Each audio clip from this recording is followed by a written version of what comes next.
सिर्फ शुद्ध संकल्प करना है कि हम शरीर नहीं बल्कि सतोगुणी आत्माएं हैं।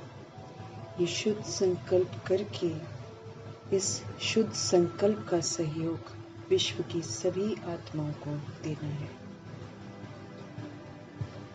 इस शुद्ध संकल्प से पुनः हमको सतोगुणी आत्मा बनना है। इस बात की समझ देने वाले शिव पिता परमात्मा जी का हम सब तहे दिल से धन्यवाद करेंगे। ये शुद्ध संकल्प करके शुद्ध संकल्प का स्वरूप बनने वाले व्यक्त ब्रह्मा, अव्यक्त ब्रह्मा, गुप्त बड़ी माँ, big brother, great great grandfather का रोल प्ले करने वाली ब्रह्मा जी की आत्मा का हम तहे दिल से धन्यवाद करेंगे। धन्यवाद करते हुए दोनों जबरदस्त लाइट्स को हाजिर नाजिर करते हुए मीठे मीठे परमपिता परमात्मा जी के महावाक्य हम उन्हीं से समझेंगे। और ये समझ जो हमको मिल रही है ये पूरे यूनिवर्स में फैले, तत्वों में फैले, वायुमंडल में फैले, प्रकृति में फैले। दिल से दुआ करेंगे। साथ में प्रभु जी के महावाक्यों की जो शक्ति है, जो समझ है, वो उन आत्माओं तक पहुँचे जो इस समय अकारी शरीरों में है, वो शरीर छोड़ रहे हैं हादसों में या फिर खुद ही अपना जीव घात कर रही हैं। ऐसी आत्माओं तक मीठे मीठे परमात्मा की मीठी मीठी समझ पहुँचे। उन आत्माओं तक पहुँचे जो अभी गर्भ जेल में प्रवेश कर गए हैं। उन आत्माओं तक प्रभु जी की समझ पहुँचे जो हॉस्पिटलों में पीड़ित हैं, जो घरों में पीड़ित हैं। सबका बुद्धि का योग परमात्मा के साथ लगा रहे हैं। उन आत्माओं तक पहुँचे जो प्राकृतिक आपदाओं की शिकार हो गई हैं। उन आत्मा तक पहुँचे जो अलबेली हो गई हैं, या तो माया की वजह से, या तंत्र मंत्र की वजह से या फिर देह अभिमान की वजह से, कोई भी वजह से जो अलबेली हो गई हैं आत्माएं। उन आत्माओं से ये अलबेलेपन का जो प्रकोप है ये खत्म हो जाए। दिल से हम सब दुआ करेंगे। जो आत्माएं वाम मार्ग में चली गई हैं उन आत्माओं तक प्रभु जी की समझ पहुँचे। कुमार कुमारियों के शरीरों में जो आत्माएं हैं, जो छोटे शरीरों में आत्माएं हैं, सब तक प्रभु जी की समझ पहुँचे। सब पवित्र रहे, सब परमात्मा से जुड़े रहें। दिल से हम सब दुआ करेंगे। अपनी संस्था बनाकर खुद भी गुमराह, दूसरों को भी गुमराह करने वाली जो आत्माएं हैं, जो एंटी पार्टीज हैं, सभी आत्माओं को सद्बुद्धि आए, सब सत्य को रियलाइज करें और फिर से सत्य के साथ जुड़े। ये दिल से हम सब दुआ करेंगे। भिन्न भिन्न सत्ताओं में जो बटी हुई आत्माएं हैं, भिन्न भिन्न वर्गों में बटी हुई आत्माएं हैं, भिन्न भिन्न धर्मों में बटी हुई जो आत्माएं हैं, जो अज्ञानतावश इधर उधर भटक रही हैं, औरों को भी भटका रही हैं, सभी आत्माओं का बुद्धि का योग जो है परमात्मा के साथ लगे। परमपिता परमात्मा की समझ हर आत्मा तक पहुँचे। हर आत्मा अपने को आत्मा रूप में रियलाइज करे, वो कौन है, किसकी है, ये रियलाइजेशन सभी आत्माओं को हो। ये दिल से हम सब दुआ करेंगे। मीठे मीठे परमात्मा की जो समझ है उन आत्माओं तक पहुँचे जो वैश्याएं हैं और जो दैहिक धंधा कर रही हैं, जो करवा रहे हैं दैहिक धंधा, तमाम आत्माओं तक प्रभु जी की समझ पहुँचे। हर आत्मा जागृत हो। ये दिल से हम सब दुआ करेंगे। उन आत्माओं तक पहुँचे जो इस समय यादव कौरव यवनों का पार्ट प्ले कर रहे हैं।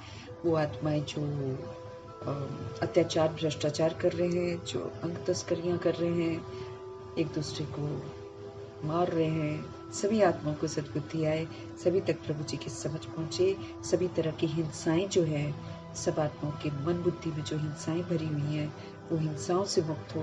प्रभु जी की समझ सब तक पहुँचे। ये दिल से हम सब दुआ करेंगे। फिर भूत प्रेत आत्माएं, भटकती हुई रूहें जो हैं, सब तक प्रभु जी की समझ पहुँचे और हर आत्मा प्रभु से जुड़े, प्रभु की छत्र छाया में आए। और तंत्र मंत्र रिद्धि सिद्धि करने वाले तांत्रिक आत्माएं जितनी भी हैं, उन तमाम आत्माओं तक भी परमपिता परमात्मा जी की समझ पहुँचे। हर आत्मा सही रास्ते पर आए। ये दिल से हम सब दुआ करेंगे। और जो भी आत्माएं हम आत्माओं के साथ नकारात्मकता से जुड़ी हुई हैं, सबकी नकारात्मकता हमारे प्रति अब समाप्त हो। उनका बुद्धि का योग जो है हम आत्माओं से हटे, परमात्मा से लगे। वैसे भी हर आत्मा का देहधारियों से बुद्धि का योग हटे और परमपिता परमात्मा जी के साथ लगे। प्रभु जी की समझ उन आत्माओं तक पहुँचे जो हमारे साथ लौकिक में कनेक्टेड हैं। सभी आत्माओं का बुद्धि का योग परमात्मा जी के साथ लगे। दिल से हम दुआ करेंगे। उन स्थानों तक प्रभु जी के महावाक्यों की शक्ति पहुँचे जहाँ पर अभी तक परमात्मा संदेश पहुँचा ही नहीं है।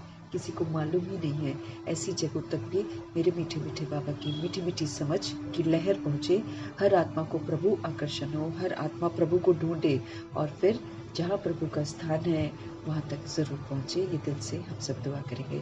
सभी आत्माओं के लिए दुआ करते करते हम सभी आत्माएं अपने लिए भी दुआ करेंगे कि हमारे को भी रोज़ होमवर्क मिल रहा है, हमारे को भी रोज़ शिक्षाएं मिल रही हैं, रोज़ की मुरली मुझ आत्मा के लिए है।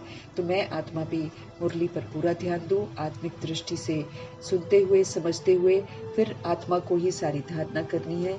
इन बातों को समझते हुए ध्यान से मीठे मीठे बाबा की मुरली को हम उन्हीं से समझेंगे और देखते हैं आज हमारे मीठे मीठे परमात्मा हम आत्माओं के अंदर में किस विधि से आत्मिक जागृति ला रहे हैं। मीठे मीठे बाबा बोले, मीठे बच्चे, बाप जो तुम्हें हीरे जैसा बनाता है उनमें कभी भी संशय नहीं आना चाहिए। परिस्थितियां आती हैं, कर्म भोग आता है, परीक्षाएं आती हैं, सबसे बड़ी बात है परीक्षाएं भी आती हैं, विघ्न आता है, आत्माएं मूंझ जाती हैं, फिर सोचने लगती हैं कि हम ज्ञान में आए हैं, हम भगवान के बने हैं इसलिए ऐसा हो गया, भक्ति में तो ऐसा नहीं होता था। ऐसा नहीं समझना है। हम सभी के हिसाब किताब सामने आ रहे हैं और सभी के आने भी हैं और फिर बाबा हमको मनुष्य से फरिश्ता, फरिश्ता से देवता बना रहे हैं। तो तरह तरह की परीक्षाएं तो हमारी ली जाएंगी ताकि ये देखा जाए कि हम कहाँ तक बन रहे हैं। तो इसलिए बाबा में तो संशय कभी नहीं आना चाहिए। बाबा ही तो हमारा कल्याणकारी है और बाबा ही तो हमारा शुभ चिंतक है। उनमें संशय करना मतलब विनशक्ति हो जाना। तो भगवान में संशय लाने का काम माया जरूर करती है क्योंकि वो भी परखती है कि हम कितना भगवान के बने हैं, इसलिए तरह तरह की परीक्षाएं लेती हैं हमसे। लेकिन ऐसे में हमको अपने परम पिता परमात्मा में कभी भी संशय नहीं लाना है। उनमें तो हमें पूरा निश्चय रखना है और हमें ध्यान रखना है कि हमारे निश्चय को तोड़ने के लिए, हमारे निश्चय की परीक्षा के लिए बहुत सारे पेपर आएंगे।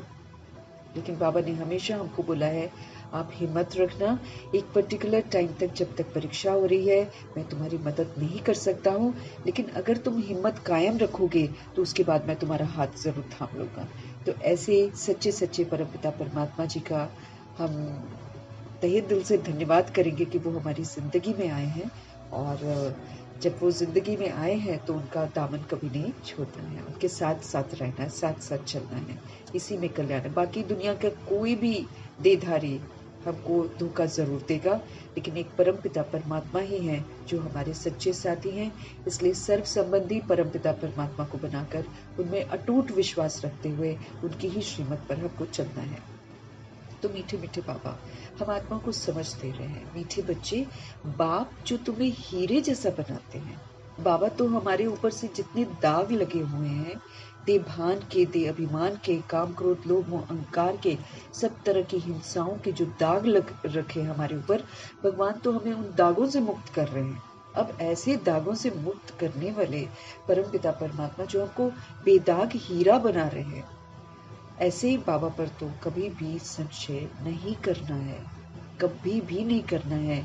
और बाबा कहते संशय बुद्धि अगर हम बने, माना हमने तो अपना नुकसान कर दिया, हम अपना ही नुकसान करते हैं। जब हम उनमें संशय करते हैं हम फिर से रावण राज्य में चले जाते हैं, हम फिर से पुरानी दुनिया में चले जाते हैं, हम फिर से कुकर्म करने लग जाते हैं। तो इसलिए मीठे मीठे प्यारे प्यारे परमपिता परमात्मा हम आत्माओं को समझ दे रहे हैं कि बाप जो तुमको हीरे जैसा बना रहे हैं उनमें तो कभी भी संशय नहीं आना चाहिए। परीक्षाएं हमारे निश्चय की बहुत सारी होनी है। वो बेगरी पार्ट भी जो है वो भी निश्चय की परीक्षा है जो अभी आएगा। ये जो आपदाएं हैं, ये जितनी भी स्थितियां हमारे साथ आती हैं, जितनी भी परिस्थितियां हमारे साथ आती हैं, जितने भी विघ्न हमारे साथ आते हैं, जितने भी ऑपोजिशन हमारे साथ आते हैं, ये हमारे प्रभु में निश्चय को परखते हैं। ये बात हमको हमेशा समझ कर रखनी है। इसलिए हमारी जिंदगी में जो कुछ ऊपर नीचे होगा और या फिर बाबा जैसे बोलते हैं जो हमने सोचा भी नहीं होगा वो सब होगा। तो जब ऐसी चीजें आएंगी हमको कभी भी बाबा में डाउट नहीं करना है, क्योंकि संशय किया माना बाबा का साथ छोड़ा और बाबा का साथ छोड़ा माना अपना नुकसान कर दिया। कलयुग बहुत आकर्षक बन जाएगा। कलयुग की बातें बहुत आकर्षण करने वाली बन जाएंगी, बड़ी मायावी होंगी, लेकिन कभी भी हमें मर्यादाओं की लकीर के बाहर निकलकर कलयुगी आकर्षण में नहीं आना है। हर बात को अच्छी रीति हमको समझना है। पाप हमें हीरे जैसा बना रहे हैं, दागों से हम भरे पड़े हैं, हर तरह का दाग से मुक्त करा रहे हैं जो हमारे दुखों का कारण है। उनमें कभी भी संशय नहीं आना चाहिए। हमको याद रखना है, रोज हमारा निश्चय बुद्धि होने का पेपर होता है। रोज कभी भी क्यों क्या जैसे प्रश्न मेरे मन में न उठे, इसकी परीक्षाएं मेरी रोज हो रही है। प्रभु हमारे साथ हैं, वो कल्याणकारी हैं, अकल्याण मेरा हो नहीं सकता। इसीलिए कुछ अकल्याणकारी हमें जिंदगी में दिखे भी तो भी अटूट विश्वास प्रभु में रखना है, क्योंकि एक अरसे तक जब परीक्षा हो रही है तब तक बाबा मदद नहीं करते हैं। लेकिन जब हम हिम्मत रखते हैं और फिर जब वो परीक्षा का जो ड्यूरेशन है वो समाप्त हो जाता है तो प्रभु जी आकर बचा लेते हैं। कल भी हमने पढ़ा था ना, भगवान हमको बचा लेते हैं, लेकिन कब? जब हम हिम्मत रखें और परीक्षा को पार कर लें। तो हमें संशय बुद्धि बनकर अपना नुकसान बिल्कुल नहीं करना है।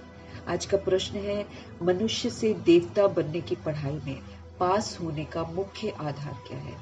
ये मनुष्य से देवता बनने की ऊंची पढ़ाई है, इसीलिए देवता बनने के पहले हमारी हर तरह की परीक्षा होगी। जैसे एक मूर्तिकार जो होता है, जब वो पत्थर की मूर्ति गढ़ता है तो कितने हथौड़े मारता है, कभी इधर कभी उधर कभी उधर, तब जाकर एक सुंदर सी मूर्ति तैयार होती है। यहाँ भी ऐसे ही है, हम सब पूजनीय बनते हैं, हम सब देवता बनते हैं, तो जो आसुरीपन हमने धारण कर रखा था उसको लेकर बहुत सारी परीक्षाएं आती है और आसुरी ऑपोजिशन भी बहुत होता है। लेकिन उस आसुरी ऑपोजिशन में रहते हुए हमको सत्यता और दिव्यता को ही यूज करना है। हमको सभी के साथ दैवी गुणों का सहयोग करना ही करना है। हमको किसी का अवगुण देखना ही नहीं है, हमको किसी को दैहिक दृष्टि से देखना ही नहीं है। ऐसे करके तो बहुत सारी परीक्षाएं हमारे पास आने वाली है। तो मनुष्य से देवता बनने की पढ़ाई ऊंची पढ़ाई है। इसमें पास होने का मुख्य आधार क्या है, उसका स्पष्टीकरण बाबा कर रहे हैं। कह रहे हैं निश्चय। बहुत सारे पेपर होंगे हमारे निश्चय के, बहुत सारे। निश्चय बुद्धि बनने का साहस चाहिए, क्योंकि परीक्षाएं भयंकर भयंकर होंगी। उसमें हिम्मत रखना, उसमें परमात्मा में अटूट निश्चय रखना, साहस चाहिए। माया इस साहस को तोड़ती है, वो अपनी तरफ से हर कोशिश जरूर करेगी, क्योंकि वो भी हमको देवता बनाने में मदद करती है। वो हमारी सूक्ष्म से सूक्ष्म खामियों को बाहर निकालती है, क्योंकि जहां जहां हम कमजोर बनते हैं वो मेरी खामियां हैं और माया ही उसको दर्शाती है। कुछ न कुछ ऐसा करती है जिससे हमारी कमी कमजोरियां यूज हो। तो मीठे मीठे परमात्मा पहले ही स्पष्ट कर रहे हैं, निश्चय की परीक्षाएं बहुत सारी होनी है। निश्चय बुद्धि बनने का साहस चाहिए, क्योंकि ऐसे रावण राज्य में जहां चारों तरफ से विरोध होगा, चारों तरफ से अड़चने आएंगी, 8 तरह के पेपर हमारे रोज होंगे, ऐसे समय में साहस रखना। उतार चढ़ाव जिंदगी में बहुत सारे आएंगे, लेकिन निश्चय बुद्धि बनने का हमको साहस चाहिए। माया ये वाला साहस तोड़ने की हर कोशिश करेगी। संशय बुद्धि भी बना देती है, एक सेकंड में डाउट क्रिएट कर देती है। चलते चलते अगर पढ़ाई में और पढ़ाने वाले सुप्रीम टीचर में अपने को संशय आ गया तो फिर अपना और दूसरों का बहुत नुकसान हम करते हैं। हम खुद का नुकसान तो करते ही करते हैं, हम दूसरों को भी संशय में ले आते हैं और दूसरों का भी नुकसान कर देते हैं। निश्चय, निश्चय बुद्धि बनने का साहस चाहिए, बड़ी हिम्मत चाहिए। माया के पेपर पास करने हैं, प्रकृति के पेपर पास करने हैं। अचल रहना है, अडोल रहना है, स्थिर रहना है, शांत रहना, खुश रहना, संतुष्ट रहना। तपस्या है ये, साहस है ये। इस विधि से ही पेपर पास करें। फुल स्टॉप लगाना है, कोई कुछ भी करे मेरी तरफ से फुल स्टॉप लगना चाहिए, तो बात वहीं पर खत्म हो जाएगी। मैं क्वेश्चन करेक्शन करूंगी तो बात बढ़ती चली जाएगी। इस बात को मुझे अच्छी रीति समझना है। निश्चय, निश्चय बुद्धि बनने का साहस चाहिए। माया इस साहस को तोड़ती है, संशय बुद्धि हमको बना देती है। चलते चलते अगर पढ़ाई में और पढ़ाने वाले सुप्रीम टीचर में मेरे को संशय आ गया तो मैं आत्मा अपना भी नुकसान करूंगी और दूसरों का भी बहुत नुकसान करूंगी, क्योंकि जो संशय बुद्धि होता है ना, वो दूसरे के दिमाग में भी संशय जरूर डालता है। वो ना अपना कल्याण करता है तो ना फिर औरों का कल्याण करता है, तो नुकसान हो गया ना फिर अपना भी और दूसरों का भी। गीत है तू प्यार का सागर है। लोग बूंद के प्यासे कहते हैं कि हम तेरी बूंद के प्यासे। यहाँ तो प्रभु जी पूरा भंडारा ही खोल देते हैं प्यार का। वो तो है ही प्रेम का सागर, वो सिवाय प्यार के और कुछ देता ही नहीं है। नफरत नहीं है उनके मन में, उनके मन में कोई छल कपट नहीं है, उनके मन में कोई भी भिन्नता नहीं है, कोई भी दैहिक भावना ही नहीं है उनके अंदर। वो तो बेशुमार प्यार लुटाने वाली सुप्रीम सोल है। वो तो पूरे वर्ल्ड की आत्माओं को प्यार से भरपूर करने की क्षमता रखते हैं। वो कभी नहीं खुदते, है ना। उनके पास प्यार है, उनके पास सुख है, उनके पास शांति है, उनके पास ज्ञान है, उनके पास शक्तियां हैं। जो एक रूह को चाहिए वो सब कुछ परमात्मा के पास ही है। सागर है प्रभु जी। हम सब उसका उनका स्वरूप बनते हैं। उनकी जो इतनी विशेषताएं है ना, उनका हम स्वरूप बनते हैं, बशर्ते हम उनके कहे अनुसार चले, उनका संग करें, उन्हीं को याद करें, तो उनसे हमको शक्तियों की प्राप्ति होती है। उन्हीं से तो सब कुछ मिलता है, रूह। तो वो प्यार का सागर है। हमको एक बूंद नहीं, वो खुला भंडारे है। जितना मर्जी हम चाहें हम उनसे प्यार ले सकते हैं, लेकिन कनेक्शन रखेंगे तभी मिलता है। ये एक विधि है यहाँ पर। जब तक हम कनेक्शन नहीं रखते हैं, हम वो प्यार को, सुख को, शांति को, संतुष्टता को, खुशी को अनुभव नहीं कर सकते हैं। ओम शांति। रूहानी बच्चों प्रति शिव बाबा समझा रहे हैं, तुम बच्चे बाप की महिमा करते हो, तुम प्यार का सागर है। उन्हें ज्ञान का सागर भी कहा जाता है। जबकि ज्ञान का सागर एक है तो बाकी को तो ऑब्वियसली कहेंगे कि अज्ञान है, क्योंकि ज्ञान और अज्ञान का ये खेल चल रहा है। बाकी सारे दुनिया में अज्ञानता में, चाहे संत महात्मा है, चाहे कोई गुरु बनकर बैठा है, चाहे शास्त्र सुनाता है, चाहे अपने आप को फिलोसोफर कहता है, विद्वान कहता है, लेकिन किसी के पास भी सत्य ज्ञान नहीं है ही नहीं। ज्ञान, उसको ज्ञान बोलते ही नहीं है। जिसका वो दावा करते हैं कि हम ज्ञान सुनाते हैं, वो ज्ञान का तो अंश भी नहीं है उनमें। तो ज्ञान के सागर सिर्फ निराकार परमपिता परमात्मा ही है। वही आकर हमको सत्य से परिचित कराते हैं। जबकि ज्ञान का सागर एक है तो बाकी फिर क्या कहेंगे, सब अज्ञान में है, क्योंकि ज्ञान और अज्ञान का ये खेल चल रहा है। ज्ञान तो परमपिता परमात्मा जी के पास ही है और किसी के पास है नहीं। वो पुनर्जन्म में नहीं आते हैं, इसीलिए वो कभी विस्मृत नहीं होते हैं। वो अपने लिए शरीर नहीं लेते हैं, इसलिए कभी पतित नहीं बनते हैं। उनकी विशेषताएं, उनकी खूबसूरती, उनकी पवित्रता बरकरार रहती है। तो ज्ञान और बाकी जितनी भी सोल्स हैं, चाहे वो धर्म स्थापक बनी हो, चाहे वो कुछ भी बनी हो, जिनको भी धर्म स्थापक का दर्जा भी दिया गया है, सभी आत्माएं पुनर्जन्म में आती हैं। इसीलिए विस्मृत हो ही जाती हैं, किसी में भी ज्ञान नहीं है। तो जबकि ज्ञान का सागर एक है तो जाहिर सी बात है कि बाकी को कहेंगे अज्ञान, क्योंकि ज्ञान और अज्ञान का ये खेल चल रहा है। ज्ञान है ही परमपिता परमात्मा जी के पास। इस ज्ञान से नई दुनिया स्थापन होती है। ऐसे नहीं कि कोई नई दुनिया बाबा बनाते हैं, नहीं, पुरानी दुनिया को ही परिवर्तन करते हैं बाबा नया बनाकर। तो बाबा कहते हैं ऐसे नहीं कि कोई नई दुनिया बनाते हैं, दुनिया तो अविनाशी है ही, सिर्फ पुरानी दुनिया को बदलते हैं और नया बनाते हैं। ऐसे नहीं कि प्रलय हो जाती है यहाँ पर, ऐसा भी नहीं है। शास्त्र कह देते हैं कि प्रलय होती है, लेकिन परमपिता परमात्मा आकर बोलते हैं कि प्रलय नहीं होती है। अब देखो, सतयुग त्रेता युग जब संपन्न होता है और जब आत्माओं में थोड़ा सा आकर्षण आता है दैहिक, तो उसी समय भूकंप आ जाता है। अब जब भूकंप आता है तो फिर जब कृष्ण जी बड़े हो जाएंगे, फिर वो नारायण बन जाएंगे। फिर 111 से ड्रामा शुरू होगा, फिर सारी सृष्टि की सफाई हो जाएगी। यहाँ पर सारी आत्माएं भुगतान करेगी शरीर के द्वारा, और भुगतान करके शरीर से मुक्त होएंगी। अब वो शरीर में रहते ही भुगतान किया ना, तो फिर वो शरीर खाद बनता है, फिर उपजाऊ जमीन बनती है सतयुग की। तो बाबा कहते प्रलय नहीं आती है। लोग कह देते हैं कि प्रलय आती है, नहीं, प्रलय नहीं आती। ऐसे नहीं कि प्रलय हो जाती है, फिर तो सब कुछ खत्म, फिर कौन शुरू करे।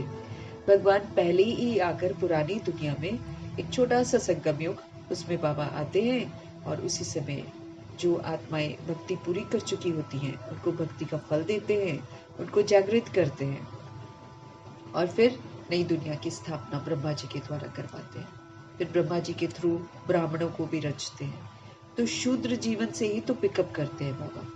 हम आत्माएं शूद्र जीवन में होते हैं, उसी में से हमको लेते हैं, अडॉप्ट करते हैं। सैपलिंग इसीलिए कहते हैं, पुरानी दुनिया से ही लेकर सैपलिंग लगाते हैं। तो बाबा कहते हैं यहाँ पर प्रलय नहीं होती है, सारी दुनिया कभी भी विनाश नहीं होती है। अब देखो, विनाश होने से पहले ही भगवान जी ने स्थापना कर दी है।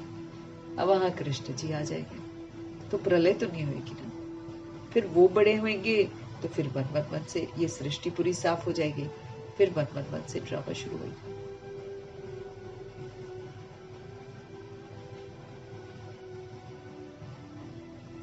बाबा कहते दुनिया तमो प्रधान हो जाती है, पुरानी हो जाती है, उसको फिर से बाबा बदलकर नया बनाते हैं।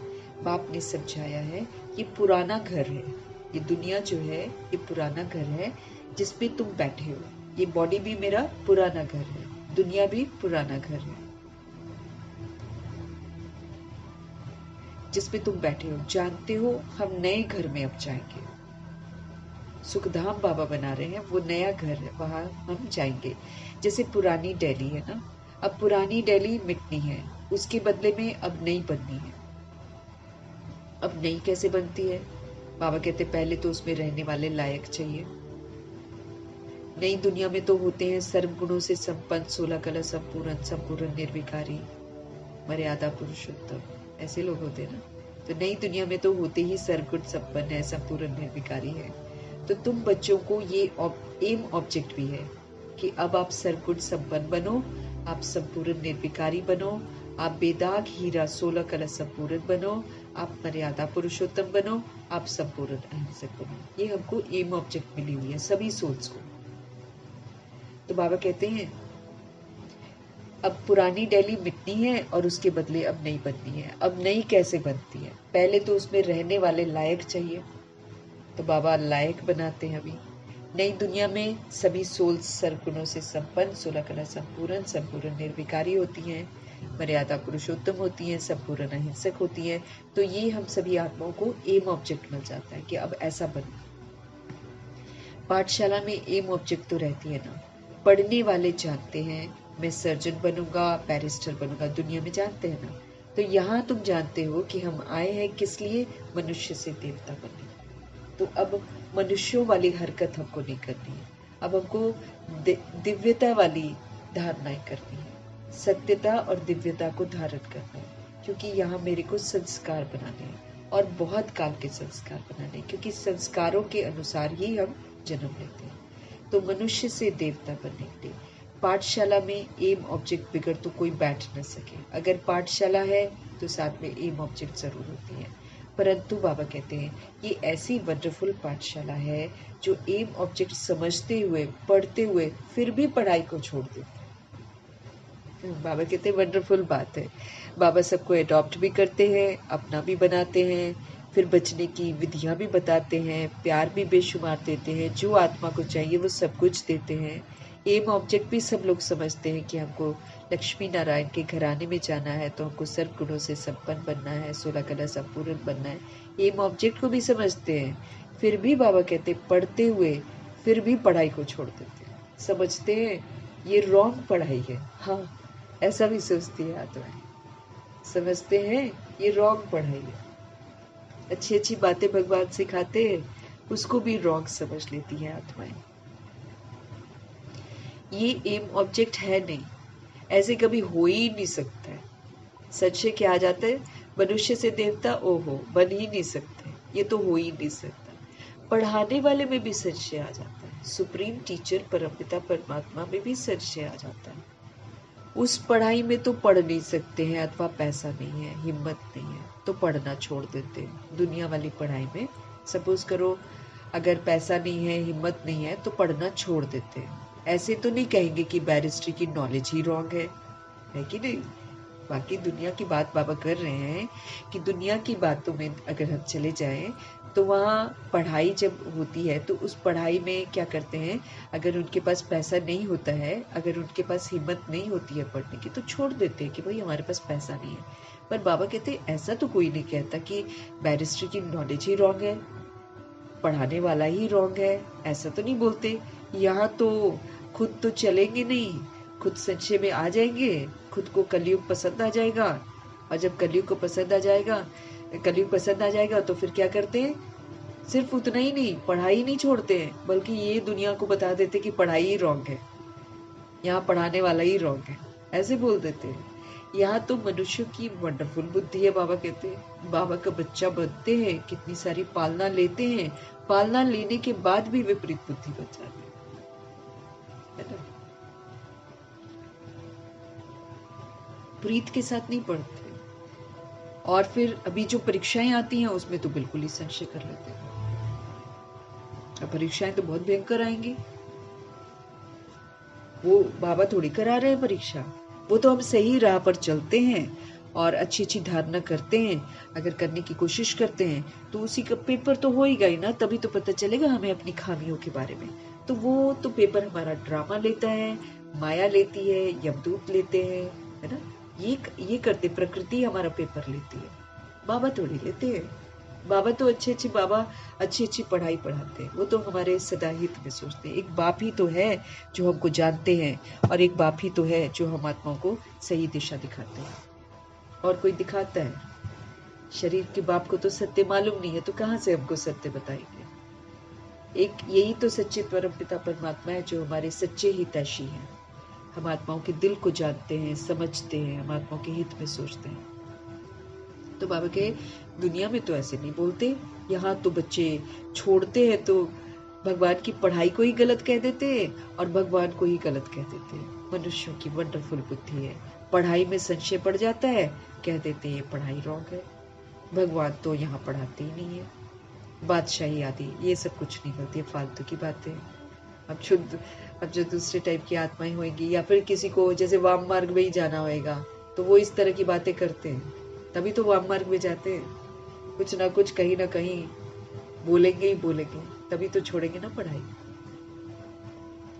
बाबा कहते ऐसे भी बोल देते ये सब गपोड़े हैं, कोई बादशाही नहीं मिलती, कोई भगवान नहीं यहाँ पढ़ाता है, ये पढ़ाई ही रॉन्ग है, ऐसे बोल देते, गपोड़े बातें। ऐसे भी बहुत बच्चे पढ़ते पढ़ते फिर छोड़ देते हैं। सब पूछेंगे तुम तो कहते थे कि हमको भगवान पढ़ाते हैं जिससे मनुष्य से देवता बनते हैं, फिर अब क्या हुआ, क्यों छोड़ दिया, है ना। नहीं नहीं, फिर बोलेंगे नहीं नहीं वो सब ना गपोड़े थे, हाँ सब गपोड़े थे, तो कर दिया ना दूसरे का भी कल्याण, बदनाम कर दिया ना सारा। बाबा कहते हैं फिर ये क्या हुआ, जब लोग पूछते हैं, क्योंकि लोग तो देखते हैं ना। अब देखो जो लोग ज्ञान में चलते हैं, सेवाएं करते हैं, सब लोग जान जाते हैं ना उनको, कुछ दिन वाइट ड्रेस पहनते हैं, कुछ दिन बैच लगाते हैं, और फिर अचानक आप एक दिन उसको देख लो कि भाई शादी कर रहा है, तो डेफिनेटली कोई पूछेगा ही। तो बाबा कहते फिर क्या बोल देते कि नहीं नहीं सब गपोड़े थे, कहते ये एम ऑब्जेक्ट हमको समझ में नहीं आती है। कई हैं जो निश्चय से पढ़ते थे, संशय आने से पढ़ाई छोड़ दी, किसी बात पर संशय आ गया होगा, पढ़ाई छोड़ दी। फिर हम सभी आत्माएं बहुत अच्छे से ये बात भी नहीं समझते हैं कि यहाँ पर सारे स्टूडेंट्स हैं, ये बात भी नहीं समझते, इसलिए जब संस्कारों का टकराव होता है तब भी पढ़ाई छोड़ देते हैं। ये भी तो बात है, उसमें भी तो संशय आ जाता है, क्योंकि इंसान मुरली पढ़ता है और सोचता है कि जैसे मुरली में बाबा बोल रहे ना ऐसे सब लोग हो जाए। हाँ। अपनी तरफ वही पुरानी आदत होती है ना हमारी, तो हम लोग सोचते हैं कि दूसरे में हम देखते हैं इसको ऐसा होना चाहिए, अच्छा ये मधुबन आते हैं इनमें ये होना चाहिए, फिर वहां पर हम लोग कहीं ना कहीं संशय कर जाते हैं, और अगर कहीं टकराव हो गया, कहीं लड़ाई झगड़ा हो गया, तो कई लोग हैं जो सेंटर छोड़ देते हैं, पढ़ाई छोड़ देते हैं, सबसे बड़ी बात है। चलो सेंटर में कभी कभार बाबा कहते हैं नहीं बनती है, ठीक है, आप डिस्टर्ब होते, कई बार चलो सपोज करो कुछ हो भी जाता है, तो ठीक है, पढ़ाई तो नहीं छोड़नी है ना। तो बाबा कहते कई हैं जो निश्चय में पढ़ते थे, संशय आने से पढ़ाई छोड़ दी, है ना, और देखो जब लोग पूछते हैं कि भाई आप तो कह रहे थे मनुष्य से देवता बनते हैं, फिर अब क्या हुआ? आप तो कह रहे थे भगवान पढ़ाते हैं। फिर बाबा कहते हैं ये संशय करने वाले फिर क्या बोलते हैं, नहीं नहीं वो सब कपोड़े थे। तो कितना बड़ा डिससर्विस हो गया। खुद तो तुम संशय में आए, दूसरों को भी तुमने संशय में और डाल दिया। वो तो पहले ही बोलते थे कपोड़े और उनको फिर बोल दिया ये सब कपोड़े थे। कहते ये एम ऑब्जेक्ट हमको समझ में नहीं आती है। कई हैं जो निश्चय से पढ़ते थे और संशय आने से पढ़ाई छोड़ दी। बाबा के समय में भी सोल्स ऐसी थी। प्रजापिता ब्रह्मा जी जब साकार में थे तब भी कुछ सोल्स छोड़ कर गई, और वो सोल्स जो संदेशियां थी, जो ऊपर से मैसेज लाती थी, इतना अच्छा चलती थी। लेकिन माया किसी का भी दिमाग इधर उधर कभी भी कर सकती है। तो बाबा कहते हैं कई हैं जो निश्चय से पढ़ते थे, संशय आने से पढ़ाई छोड़ दी। निश्चय कैसे हुआ, फिर संशय बुद्धि किसने बनाया? तुम कहेंगे ये अगर पढ़ते तो बहुत ऊंच मर्तबा पा सकते थे। किसी भी सोल को कोई निश्चय बुद्धि आत्मा है ना, तो आप कभी ये भी कह सकते हैं कि अगर ये पढ़ते ना तो ये बहुत ऊंच मर्तबा पा सकते। बहुत पढ़ते रहते हैं, बैरिस्ट्री पढ़ते पढ़ते आधा पर छोड़ भी देते हैं। दूसरे तो पढ़कर बैरिस्टर बन जाते हैं। कोई पढ़कर पास होते हैं, कोई नापास भी होते हैं, फिर कुछ ना कुछ कम मर्तबा भी पाते हैं। ऐसे ही दुनिया में भी होता है ना, तो ऐसे ही यहाँ भी होता है। अब यहाँ तो बहुत बड़ा इम्तिहान है, यहाँ तो बहुत बड़ा इम्तिहान। यहाँ अहंकार से झुकना पड़ता है, यहाँ अहंकार से मरना पड़ता है। इसमें आत्माएं हार खा लेती, इसमें सहन करना पड़ता है। क्यों? क्योंकि हमने बिगाड़ा है, तो अब सहन करके इसको पास करना है। अब कोई कुछ करे, कोई उल्टा करे, कोई गालियां दे, अपने को दैवी गुणों का उसको सहयोग देना है। क्यों? क्योंकि हम विस्मृत हुए तो वो विस्मृत हुए। अब जिसकी गलती होती है वही तो ठीक करेगा ना। तो बस ये रियलाइजेशन हमें आ जाए कि हाँ हमने गलत किया था, मेरे गलत का प्रभाव इतना भयंकर दुनिया में पड़ गया है। इसीलिए बद से बदतर काम करने वाली आत्मा, अजामिल जैसी आत्मा के लिए भी हमें शुभ भावना, शुभ कामना का सहयोग देकर उसकी अग्नि को भस्म करना है। अब हम आत्माओं को सशक्त बना रहे हैं, कह रहे हैं तुम संपूर्ण पवित्र बनो। तुम्हारी जो पवित्रता होगी वो उनकी आग को भस्म करेगी। तो अजामिल जैसा पापी कौन होता है? जो बाप बेटियों के साथ करता है उसको अजामिल बोलते हैं। तो अजामिल जैसे पापियों का भी बाबा कहते उद्धार करना है। वो भी अभी विस्मृत है आत्मा, वो विकार के एकदम वशीभूत है आत्मा।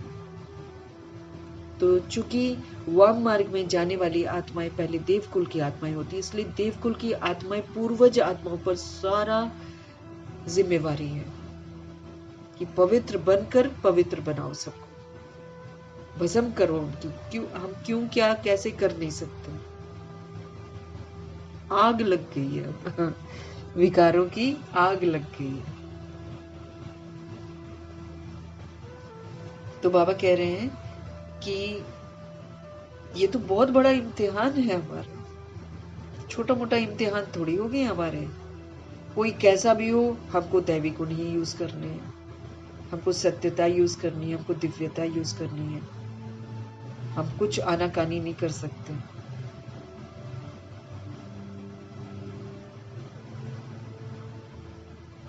ये तो बड़ा इम्तिहान, इसमें बहुत साहस चाहिए। साहस वही ना कि देह के अभिमान से मरना पड़ेगा मुझे। अभिमान कहकर चुप कैसे रह गई? अपमान हुआ है, उसने मुझे गाली दी है, उसने मुझे झूठ बोला है, उसने मुझसे चीटिंग करी है। लेकिन हमको क्या करना है? शांत रहना है, बिंदी लगानी है। मन तो मेरा बहुत कुछ कहेगा, देह का अभिमान जागेगा, लेकिन मुझे चुप रहना है। और सिर्फ चुप नहीं रहना है, मुझे उसको शुभ भावना, शुभ कामना का सहयोग देना है, मुझे उसे अपनी स्वस्थिति का सहयोग देना है। बहुत बड़ा इम्तिहान है हमारा 8 पेपर जो रोज होते हैं और 8 पेपर जो आगे चलकर होने हैं, इन सब में हमको शांत, स्थिर, अचल, अडोल, खुश, संतुष्ट रहकर पेपर पास करना।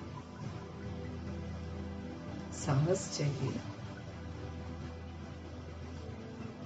बाबा कहते एक तो निश्चय बुद्धि का साहस चाहिए, अटूट निश्चय प्रभु जी मेरे साथ है, अकल्याण तो हो ही नहीं सकता, अटूट निश्चय प्रभु में। फिर अटूट निश्चय अपने में भी, मैं कल पहले वाली विजयी आत्मा हूं, इस बार भी मैंने विजयी बनना है। ड्रामा में निश्चय कल्याणकारी है। लौकिक अलौकिक जितनी भी आत्माएं हमारे संबंध संपर्क में आती हैं वो मुझे संपूर्ण बनाने में मददगार है, अटूट निश्चय। इसलिए नो शिकवा नो शिकायत। बाबा कहते निश्चय, निश्चय बुद्धि का साहस चाहिए। माया ऐसी है कि अभी अभी निश्चय है ना, अभी अभी तुरंत संशय बुद्धि बना देगी। 2 सेकंड में किसी का व्यवहार देखेंगे संशय आ जाएगा। आते बहुत हैं पढ़ने के लिए प्रभु जी के पास, 16,133 करोड़ बच्चे। बाबा कहते आते बहुत हैं पढ़ने के लिए, परंतु कोई डल बुद्धि भी होते हैं। नंबरवार ही सब पास होते हैं, एक जैसा कोई पास नहीं होता है। सब ब्रह्मा जी की तरह पास नहीं होते, मम्मा की तरह सब पास नहीं होते, सब नंबरवार है। अब अष्ट रतन भी पहला रतन, दूसरा रतन, तीसरा रतन है ना, नंबरवार। स्लाइटली परसेंटेज में डिफरेंस होगा, सब नंबरवार। अखबार में भी लिस्ट निकलती है, ये भी ऐसे ही है। आते बहुत है पढ़ने के लिए, कोई अच्छी बुद्धि वाले हैं, कोई डल बुद्धि है। डल बुद्धि होते होते फिर कोई ना कोई संशय आ जाएगा, फिर भगवान को छोड़ देते हैं, पढ़ाई भी छोड़ देते हैं, फिर औरों का भी नुकसान करा देते हैं। खुद तो चलते थे और चलते चलते फिर छोड़कर पुरानी दुनिया में चले जाते हैं। लोग फिर बोलते हैं अरे ये तो ऐसी बातें करता था, ये तो ऐसी बातें करता था, और अब ये तो अब हमारे जैसा ही हो गया। ऐसे करते हैं ना। तो बाबा कहते कोई कोई डल बुद्धि होते हैं, फिर कोई ना कोई संशय में आकर छोड़ जाते हैं, फिर औरों का भी नुकसान करा देते हैं, उनके साथ मिल जाते हैं और कहते हैं हाँ ये बेकार बातें हैं, कहाँ बादशाही मिलेगी, भगवान कहाँ से पढ़ा देंगे। ऐसे ऐसे करके संशय आ जाता है। तो बाबा कहते खुद का नुकसान तो करते हैं, औरों का भी करा देते हैं। संशय बुद्धि विनशंति कहा जाता है। जो संशय करते हैं उनका विनाश हो जाता है, वो फिर ऊंच मर्तबा पा नहीं सकते हैं। निश्चय भी है, परंतु बाबा कहते पूरा पढ़ते ही नहीं है तो थोड़ी पास होंगे, क्योंकि बुद्धि कोई काम की ही नहीं है।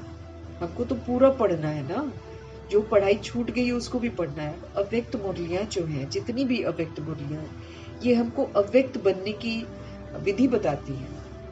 वो अव्यक्त मुरलियां पढ़कर ही हम अव्यक्त स्थिति बना सकते हैं। तो एक भी पढ़ाई मेरे को तो छोड़नी नहीं है, बार बार हमको पढ़ना। अब हम पीछे आए हैं तो अपनी हरकतों से ही हम पीछे आए हैं, तो जो भी पीछे आए हैं तो फिर उनको पढ़ना तो पूरा पड़ेगा ना, नहीं तो संशय आ जाएगा, कभी भी संशय आ जाएगा, पढ़ाई छोड़ देंगे। अभी तो परीक्षाएं आनी है, अभी तो भयंकर भयंकर परीक्षाएं आनी है। तो जब हम व्यक्त से अव्यक्त जैसे ब्रह्मा जी हुए हैं, और अव्यक्त में जो बाबा ने इतनी शक्तिशाली मुरलियां चलाई हैं, वो सब पढ़ेंगे नहीं, उसको मनन चिंतन करेंगे नहीं, तो हम पेपरों में कहां से पास होंगे। तो बाबा कहते हैं वो ऊंच मर्तबा पा ही नहीं सकते हैं। संशय बुद्धि निश्चय भी है, लेकिन बाबा कहते पूरा पढ़ते नहीं है, तो बाबा कहते फिर थोड़ी पास होंगे। यही मम्मा हाईलाइट करती है ना, जिसने पूरी पढ़ाई पढ़ी नहीं वो पूरा पास होगा नहीं, पास होगा ही नहीं पूरा। तो बाबा कहते हैं निश्चय भी है, परंतु पूरा पढ़ते नहीं है तो थोड़ी पास होंगे, क्योंकि बुद्धि कोई काम की ही नहीं है, धारणा ही नहीं होती है। हम आत्मा है यही भूल जाते हैं। ये तो शुद्ध संकल्प है जो हमको करते रहना है, चलते फिरते उठते बैठते हमको करते रहना है, और इसको अनुभव भी करते रहना है कि हम सोल्स है और हम बॉडी नहीं है। ये शुद्ध संकल्प है और सभी के लिए करना है। मतलब जैसे हम संकल्पों से थॉट देते हैं ना सबको, तो सबको यही बोलना है कि हम सभी आत्माएं जो हैं, हम सभी आत्माएं हैं, हम शरीर नहीं है, और हम सतोगुणी आत्माएं हैं, हम परमात्मा के बच्चे हैं, परम धाम निवासी आत्माएं। संकल्प करते जाओ, सबको संदेश देते जाओ संकल्पों से। तो बाबा कहते हैं बुद्धि कोई काम की नहीं रहती, फिर धारणा नहीं होती, हम आत्मा है यही भूल जाते हैं। बाप कहते हैं मैं तुम आत्माओं का परम पिता हूँ। अब ये मुझे याद रखना है, और यही संदेश यही बुद्धि में हमारा चलते रहे, यही वाइब्रेशन फैलता रहे। जो हम सोचते हैं, बाबा कहते जो आप सोचते हो वही वायुमंडल बनता है। तब सोच ही मेरी ये हो कि मैं निराकार आत्मा हूँ हम सभी जितने भी दुनिया में मौजूद हैं, सभी निराकार आत्माएं हैं, सभी निराकार परमात्मा की संतान हैं, सभी सतोगुणी आत्माएं हैं, सब परमधाम निवासी आत्माएं हैं। बाबा कहते हैं इसी बात को भूल जाते हैं। बाप कहते हैं मैं तुम आत्माओं का परम पिता हूँ, तुम बच्चे जानते हो बाप आए हुए हैं। कोई को तो बहुत विघ्न पड़ते हैं, कईयों की जिंदगी में विघ्न पड़ते हैं, उनके हिसाब किताब ज्यादा होंगे ना, तो कोई को बहुत विघ्न पड़ते हैं तो उनको संशय आ जाता है कि भाई पहले तो मेरी जिंदगी में विघ्न नहीं थे, अब क्यों बन गए हैं। ऐसा भी लोगों को डाउट हो जाता है। तो बाबा कहते हैं कोई को बहुत विघ्न पड़ते हैं ना, तो उनको संशय आ जाता है, कह देते हैं हमको फलानी ब्राह्मणी से निश्चय नहीं बैठता है। कईयों का टकराव होता है ना आजकल। अब जैसे बाबा कहते हैं, जैसे दादियां भी अंत तक अपने आप को स्टूडेंट समझती थी, अंत तक। अब उनको एडमिनिस्ट्रेटिव हेड बना दो, चाहे कोई भी हेड बना दो, वो भगवान, वो हमेशा कहती थी भगवान यहाँ के हेड है, और वो अपने को स्टूडेंट समझते थे और एंड तक पढ़ते थे। अब इसी बात को जब हम अच्छे से समझ जाएंगे और ये भी जानेंगे कि स्टूडेंट्स होते हैं तो सब नंबरवार पढ़ते हैं, फिर कोई आगे चलकर मेकअप भी कर लेता है, तो हमको किसी को नहीं देखना है ना, ऐसा भी तो होता है ना। तो दूसरों को आपको देखना ही नहीं है, लेकिन सोल्स जो आती हैं वो फिर एक्सपेक्टेशंस रखती हैं कि ऐसा हो ऐसा हो, फिर जब वो नहीं होता है तो फिर उनको संशय आ जाता है। तो बाबा कह देते हैं हमको फलानी ब्राह्मणी से निश्चय नहीं बैठता है। अरे ब्राह्मणी कैसी भी हो, तुमको पढ़ना तो चाहिए ना। अरे भाई तुम पढ़ लो ना, तुम पढ़ाई क्यों छोड़ रहे हो। अब तो बाबा की मुरलियां घर घर पहुंच रही हैं, किताबें इतनी हैं, भाई तुम पढ़ने जाओ। वैसे भी बाबा हमको क्या बोलते हैं, सेंटर भी जा रहे हो, मुरली सुनो, बाबा की मुरली है, बाबा की मुरली समझकर सुनो और घर वापस आ जाओ। ज्यादा फेमिलियरिटी में तो वैसे ही नहीं आना है। तो इसलिए बाबा कहते हैं कि अरे ब्राह्मणी कैसी भी हो, तुमको तो पढ़ना चाहिए ना। टीचर अच्छा नहीं पढ़ाते हैं तो सोचते हैं इनको पढ़ाने से छुड़ा देंगे, है ना। टीचर अच्छा नहीं पढ़ाते हैं तो फिर सोचते हैं ना इनको पढ़ाने से छुड़ा देंगे। दुनिया के जो स्कूल होते हैं, अगर टीचर अच्छा नहीं पढ़ाते हैं तो उसको हटा देते हैं लोग, है ना। लेकिन बाबा कहते तुमको तो यहाँ पढ़ना है ना, यहाँ तो बाप पढ़ाते हैं। अब कोई भी मुरली सुनाता हो तो वो थोड़ी पढ़ा रहा है, पढ़ाई तो प्रभु जी की है, तो हम तो पढ़ रहे हैं ना भगवान से। तो बाबा कह रहे हैं लेकिन तुमको तो पढ़ना है ना, ये पढ़ाई किसकी है, ये तो बाप की पढ़ाई है, ये परमात्मा पढ़ाते हैं, तो फिर किसी से रूठ कर भगवान जी की पढ़ाई को क्यों छोड़ना है। पढ़ाने वाला तो सुप्रीम टीचर है। ब्राह्मणी क्या करती है, उनकी नॉलेज ही तो सुनाती है, तो अटेंशन मुझे किस पर देना चाहिए, पढ़ाई पर होना चाहिए ना। पढ़ाई बिना इम्तिहान तो पास हम कर ही नहीं सकेंगे। पढ़ाई तो हमको तैयारी करा रही है, पढ़कर हम तैयार होते हैं, फिर हम प्रैक्टिकल पेपर देते हैं। हम पढ़ेंगे नहीं तो हम प्रैक्टिकल पेपर कैसे देंगे। तो पढ़ाई हमको इम्तिहान के लिए तैयार कर रही है। तो पढ़ाने वाला वो सुप्रीम टीचर है, ब्राह्मणी भी उनकी नॉलेज सुनाती है, तो अटेंशन पढ़ाई पर होनी चाहिए ना। पढ़ाई बिना इम्तिहान पास नहीं कर सकेंगे, लेकिन बाप से निश्चय ही टूट पड़ता है, फिर पढ़ाई छोड़ देते हैं। घर में प्रॉब्लम्स आ गई, कुछ हो गया, वो अपनी गलती से आई, भगवान से रूठ जाते हैं। भगवान ये ठीक कर दो, भगवान वो ठीक कर दो, तो भगवान तो कहते हैं ना श्रीमत पर चलो, तो जवाबदारी लेंगे ना बाबा। हम श्रीमत पर चलेंगे नहीं, करेंगे हम अपनी मनमानी, और आ जाएगी मेरे पर मुसीबत, और छोड़ देंगे हम पढ़ाई। ये तो मेरी बेसमझी है, तो मेरी बेसमझी है ना। बाबा कल क्या बोल रहे थे, हिम्मत रखो, हिम्मत रखोगे मैं तुम्हें बचा लूंगा। अब मैं हिम्मत ही न रखूं, फिर काहे को बचाएंगे भगवान मुझे, और क्यों बचाएंगे। पढ़ते पढ़ते टीचर में संशय आ जाता है कि इनसे ये मर्तबा मिलेगा या नहीं, तो फिर छोड़ देते हैं, दूसरों को भी खराब कर देते हैं। ये भी एक बहुत बड़ी प्रॉब्लम है। चलो तुमने खुद छोड़ा है तो दूसरे को तो मत छुड़वाओ, दूसरे के दिमाग में भी कुराफाती डाल देंगे।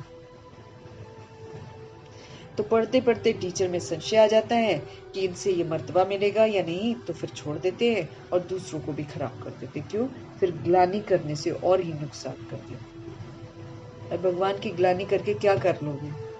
भगवान तो सत्य है, अल्टीमेटली तो सारे भगवान के पास ही आने, लेकिन तुमने तो अपना सारा कुछ खराब कर दिया ना। तुमने ग्लानि की तो तुमने तो अपना सब कुछ नुकसान कर दिया। बहुत घाटा पड़ जाता है भगवान जी को छोड़कर, भगवान जी की पढ़ाई को छोड़कर बहुत घाटा पड़ जाता है। उनका कहना नहीं मानते तो हम कभी खुश रह ही नहीं सकते, हम कभी भी सुखी नहीं रह सकते अगर हम भगवान का कहना नहीं मानते। बाबा कहते बहुत घाटा पड़ जाता है। बाप कहते हैं कि यहाँ अगर कोई पाप करते हैं ना तो उनको 100 गुना दंड हो जाता है। यहाँ जो ज्ञान मार्ग में समझ मिलने के बाद पाप करते हैं उनको 100 गुना दंड हो जाता है।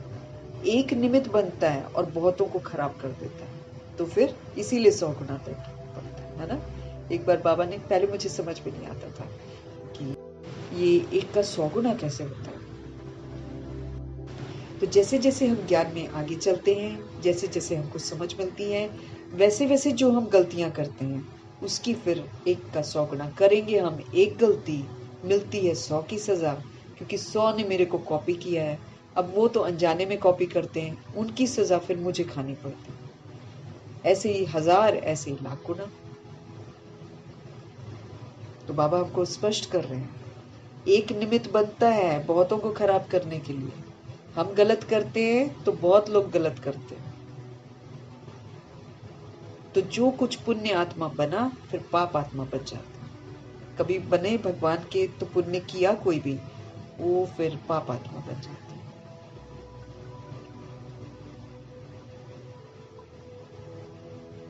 पुण्य आत्मा बनते ही हैं इस पढ़ाई से, और पुण्य आत्मा बनाने वाला सिर्फ एक शिव बाबा है। Only one God father. ये जो शिव बाबा की पढ़ाई है ये हमको पुण्य करना सिखाती है, ये हमको पुण्य आत्मा बनाती है। और पुण्य आत्मा बनाने वाला कौन है? एक शिव बाबा। अगर कोई नहीं पढ़ सकते हैं तो जरूर कोई खराबी है ना। अगर कोई नहीं पढ़ सकते हैं तो जरूर उसमें कोई खराबी है, तभी तो करते हैं ऐसे काम।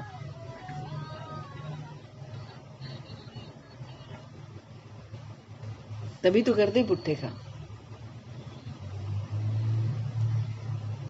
बाबा कहते हैं अगर कोई नहीं पढ़ सकते हैं तो जरूर कोई खराबी है।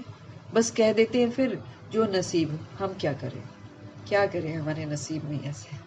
जैसे कि हार्ट फेल हो जाते हैं तो जो यहाँ आकर मरजीवा बनते हैं वो फिर रावण राज्य में जाकर मरजीवा बन जाते हैं। वहां मरजीवा बनना मीन्स यहाँ का छोड़ देना, फिर वहां का फिर से बन जाना। पहले वहां से मरते हैं, भगवान के पास आते हैं, फिर जब शक हो जाता है तो यहाँ से मर जाते हैं, तो वहां जाकर जन्म ले लेते हैं, फिर से रावण की मत पर चलते हैं। क्या करेंगे, अपना नुकसान ही करेंगे ना। न खुद जग रहे हैं न दूसरों को जगा रहे हैं, उल्टा खुद सो गए और दूसरे को भी सुला दिया। अब कोई उल्टे राह पर चलता है या कोई कलयुग में एंजॉय करता है, अगर हम उसके साथ शामिल हो गए बाबा के बनते बनते, तो फिर हम क्या कर रहे हैं, हम डिसर्विस ही तो कर रहे हैं। क्योंकि हम उस सोल को भी नहीं जगा रहे हैं कि ये तो समय ईश्वरीय पढ़ाई पढ़ने का है, ये समय तो ईश्वरीय मर्तबा प्राप्त करने का है, विनाश तो होने वाला है, ये समय अपने आप को बचाने का है। हम वो तो उसको संदेश दे ही नहीं रहे हैं, उल्टा वो विस्मृत था, उसी के साथ हम भी विस्मृत हो गए। तो क्या कर रहे हैं फिर, हम अपना ही नुकसान कर रहे हैं ना। बाबा कहते हैं तो जो यहाँ आकर मरजीवा बनते हैं वो फिर रावण राज्य में जाकर मरजीवा बनते हैं। हीरे जैसा जीवन बना नहीं सकते। मनुष्य हार्ट फेल होते हैं तो जाकर दूसरा जन्म लेते हैं। यहाँ हार्ट फेल होते हैं तो आसुरी संप्रदाय में चले जाते हैं।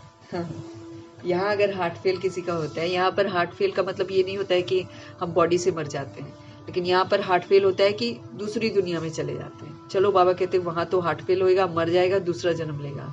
यहाँ तो हार्ट फेल होता है तो आसुरी संप्रदाय में चले जाते हैं। ये है मरजीवा जन्म। पुरानी दुनिया से तो हमको मरना है, पुरानी दुनिया के आकर्षण में तो आना नहीं है। वो तो एक मृग तृष्णा है, वो अभी मेरे को दिखाई दे रही है, थोड़ी देर में खत्म हो जाएगी। लेकिन इधर जो कमाई करनी थी, इधर जो भगवान का बनना था, वो तो नहीं बने ना हम। वो तो हम आसुरी संप्रदाय के फिर से बन गए। तो ये है मरजीवा जन्म। नई दुनिया में चलने के लिए बाप का हम बनते हैं। ये पुरानी दुनिया तो खत्म होने वाली है, 1 सेकंड की धूलशाही है ये अभी दिखाई दे रही है। अभी बाबा कहते 1 सेकंड में क्या से क्या हो जाएगा। 1 सेकंड में बड़ी बड़ी बिल्डिंगें ताश के पत्ते की तरह नीचे गिर जाएंगे 1 सेकंड में, अंदर के अंदर ही मरमर आ जाएंगे सारे। तो बाबा कहते हैं ये है मर्जीवा जन्म, ये तो नई दुनिया में चलने के लिए मिला हुआ है ना। बाप के हम क्यों बने हैं? ताकि हम नई दुनिया में जाएं। आत्मा ही जाएंगी ना, शरीर तो जाने वाला नहीं है। हम आत्मा ये शरीर का भान छोड़ देंगे तो समझेंगे ये देह अभिमानी है।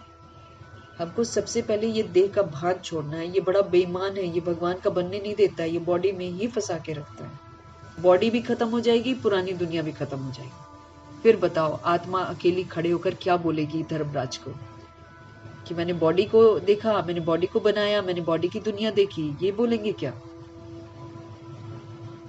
बॉडी को तंदुरुस्त रखने के लिए बाबा ने कभी भी मना नहीं किया, लेकिन तंदुरुस्त किस लिए रखना है? ताकि हम ईश्वरीय सेवा पर निरंतर तत्पर रहें, हम ईश्वरीय पढ़ाई करें।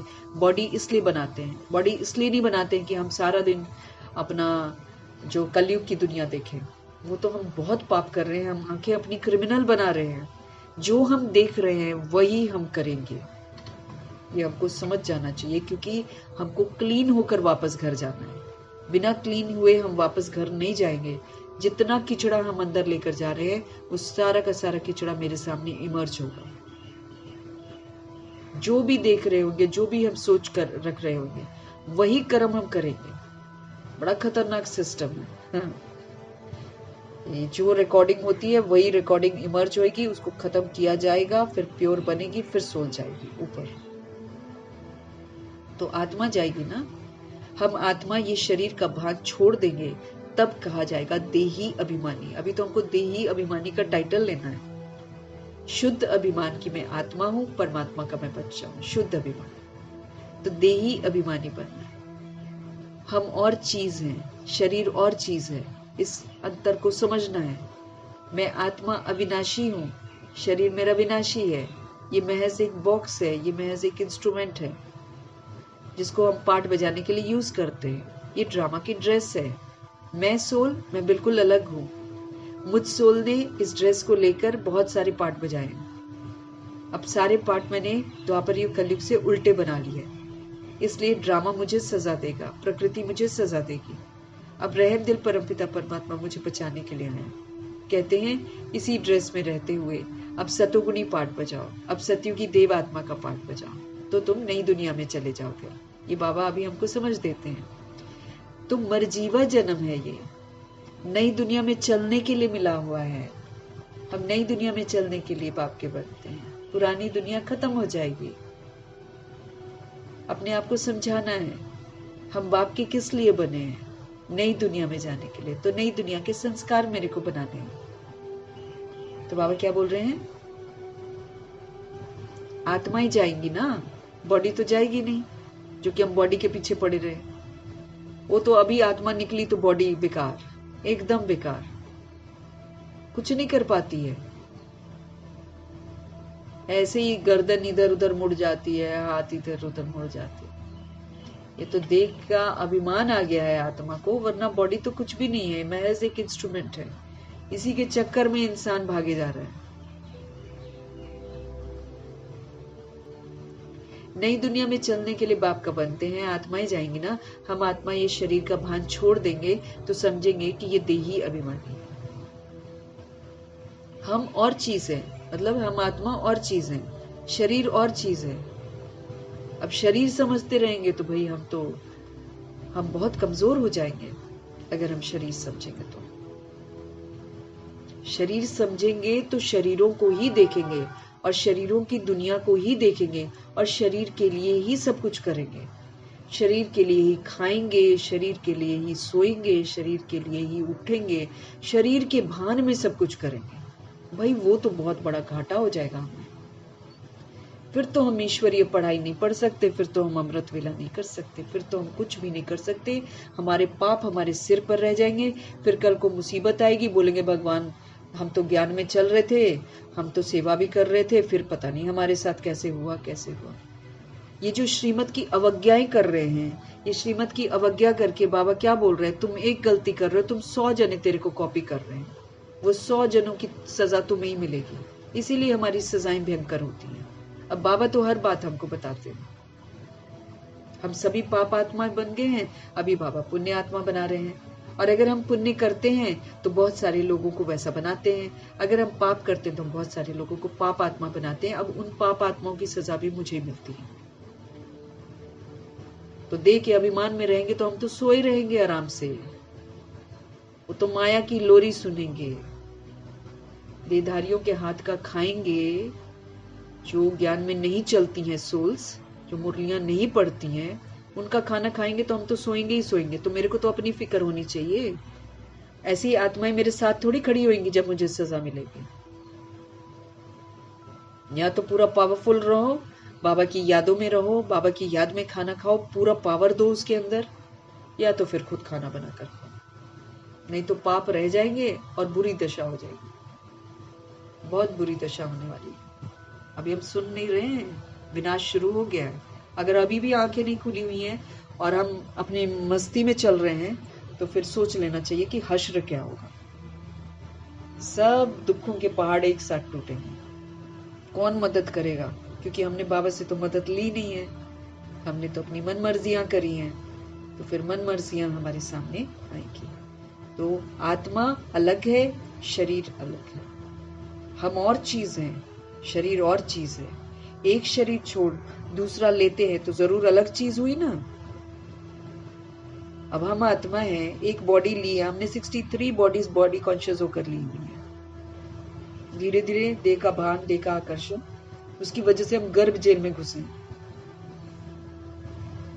स्पेशली ये कलयुग के जो जन्म है, 3500 वर्ष के बाद हम ऐसे होते हैं धीरे धीरे। तो कलयुग के जो 42 जन्म है, ये तो हम गर्भ जेल में गए हैं। हम कोई एक बॉडी में तो रहते नहीं है। तो मैं सोल जब बॉडी चेंज कर रही हूँ तो मैं सोल डिफरेंट हूँ ना, बॉडी डिफरेंट है। बॉडी तो ड्रेस है ड्रामा की, इंस्ट्रूमेंट है, ये बॉक्स है। अब आज सारी दुनिया बॉक्स के पीछे लगी हुई है, बॉक्स को ठीक करना है। आत्मा बॉक्स समझ के ही तो गिरी है, अभी फिर भी बॉक्स को ही ठीक करना है। ये बुद्धि में सबके घुस गया है। बॉक्स की लीपापोती करते हैं, बॉक्स को ही दिखाते हैं, कपड़े ऐसे जले कटे जो भी पहनते हैं दूसरों को दिखाने के लिए। क्या आकर्षित कर रहे, दूसरों का ध्यान कहाँ खिंचवाते हैं? अपने शरीर की तरफ। ये तो महापाप है। ये जो काम विकार हिंसा गिरने वाली है ना इतनी ज्यादा, वो पहनावे पर ही तो ज्यादा गिरेंगे, छोड़ेंगे थोड़ी। जिसने अपने शरीर को दिखाया है उसके शरीर को नोचेंगे जरूर। इसीलिए अपने को सादगी में रखना है, अपने को आत्मिक स्थिति में रखना है, ताकि कोई हमारे शरीर को देखे ही ना।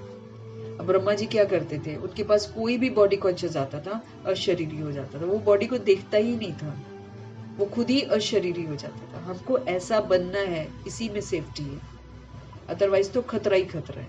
जिस देह का हम अभिमान करते ना, उसी देह को सब लोग तोड़ेंगे, नोचेंगे, खाएंगे, क्योंकि सब बॉक्स समझने लग गए अपने आप को बॉक्स के साथ आइडेंटिफाई करते हैं। पहले तो बॉक्स का नाम रखते हैं, बॉक्स का नाम रखेंगे, फिर उसकी जाति रखेंगे, फिर उसकी भाषा रखेंगे, धर्म रखेंगे। बॉक्स आइडेंटिफिकेशन बना दिया। आधार कार्ड किसके बन रहे हैं? बॉक्सों के बन रहे हैं। आत्मा को कौन देखता है? और आत्मा ही पाठ बजा रही है सारे। मतलब जैसे जैसे समय आगे बढ़ता जा रहा है, बाबा कहते हैं ना, जैसे जैसे समय आगे बढ़ता जा रहा है, 16,108-33 करोड़ बच्चों में से अलबेली आत्माएं और अलबेली होती जाएंगी। वो और आराम से चलेंगी, एकदम और आराम करेंगी, वो ज्यादा आराम करेंगी। और अमृत वेला तो छोड़ ही देंगी। नुमा शाम तो पता ही नहीं है कि क्या होता है। 7 से 7:30 तो फिक्स है कि योग में बाबा के साथ रहकर सारे वर्ल्ड की सोल्स को सहयोग देना है, वो उसमें नहीं है ना। फिर हम कलयुग का ही सब कुछ सुनेंगे, कलयुग ही अच्छा लग रहा है, तो ये तो मेरी बदकिस्मती है। हम अपना नुकसान पूरा अच्छे से कर रहे हैं। देह जब तक समझेंगे हम आलसी रहेंगे, सुस्त रहेंगे, हमको फिक्र नहीं होगी। जिस दिन हम अपने को आत्मा समझेंगे, रियलाइज कर लेंगे महसूसता की शक्ति से, उस दिन नींद नहीं आएगी, ऐसा निद्राचित बन जाएगी। उस दिन फिक्र लग जाएगी कि भाई मुझ आत्मा को सजा मिलने वाली है, जैसे दादियों को फिक्र हो गई थी। बाकी जो देश समझते हैं वो बेफिक्र रहेंगे, उनको कोई फर्क नहीं पड़ता। वो अपने मनमौजी तरीके से पढ़ेंगे, मनमौजी तरीके से दुनिया में फंसे रहेंगे, बच्चों में फंसे रहेंगे, बच्चों के बच्चों में फंसे रहेंगे, रिश्तों में फंसे रहेंगे। बस वो फिर बाद में भुगतेंगे। बाबा कहते हम आत्मा ये शरीर का भान जब छोड़ देंगे ना, तब कहलाएंगे देही अभिमानी। शुद्ध अभिमान, निराकार हूं, ज्योति बिंदु हूं, निराकार की संतान हूं मैं, निराकार धाम की रहने वाली हूं। ये मुझ आत्मा की असलियत है, इसमें मुझे टिकना है। या तो खुद टिक जाए या फिर ड्रामा टिकवाएगा, टिकना तो पड़ेगा। खुद टिक जाएंगे बाबा के कहने पर, सुख धाम में भी जाएंगे, सजा भी नहीं खाएंगे, इज्जत से जाएंगे। नहीं टिके तो फिर धर्मराज टिकवाएगा।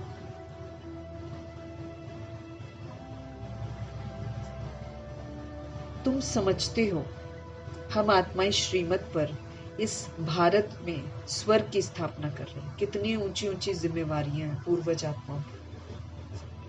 पहले तो खुद लायक बनना है, फिर स्वर्ग की स्थापना में मददगार बनना है, क्योंकि जो लायक बनेगा वही मददगार बनेगा।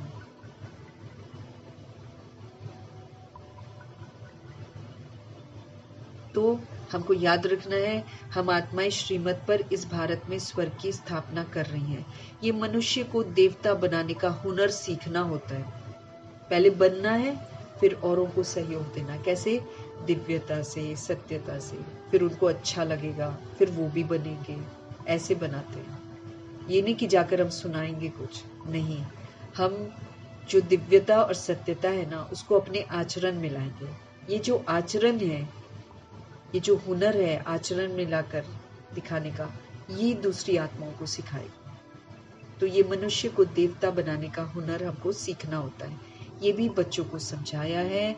सत्संग कोई भी नहीं है दुनिया में। इतने लोग जाते हैं सत्संग, सत्संग करते हैं, है कोई सच्चा संग? सब झूठ का संग। सब कहते ना, आजकल जैसे बता रहे हैं कि भोली भाली जनता को उल्लू बनाने वाला काम है सारी जगह।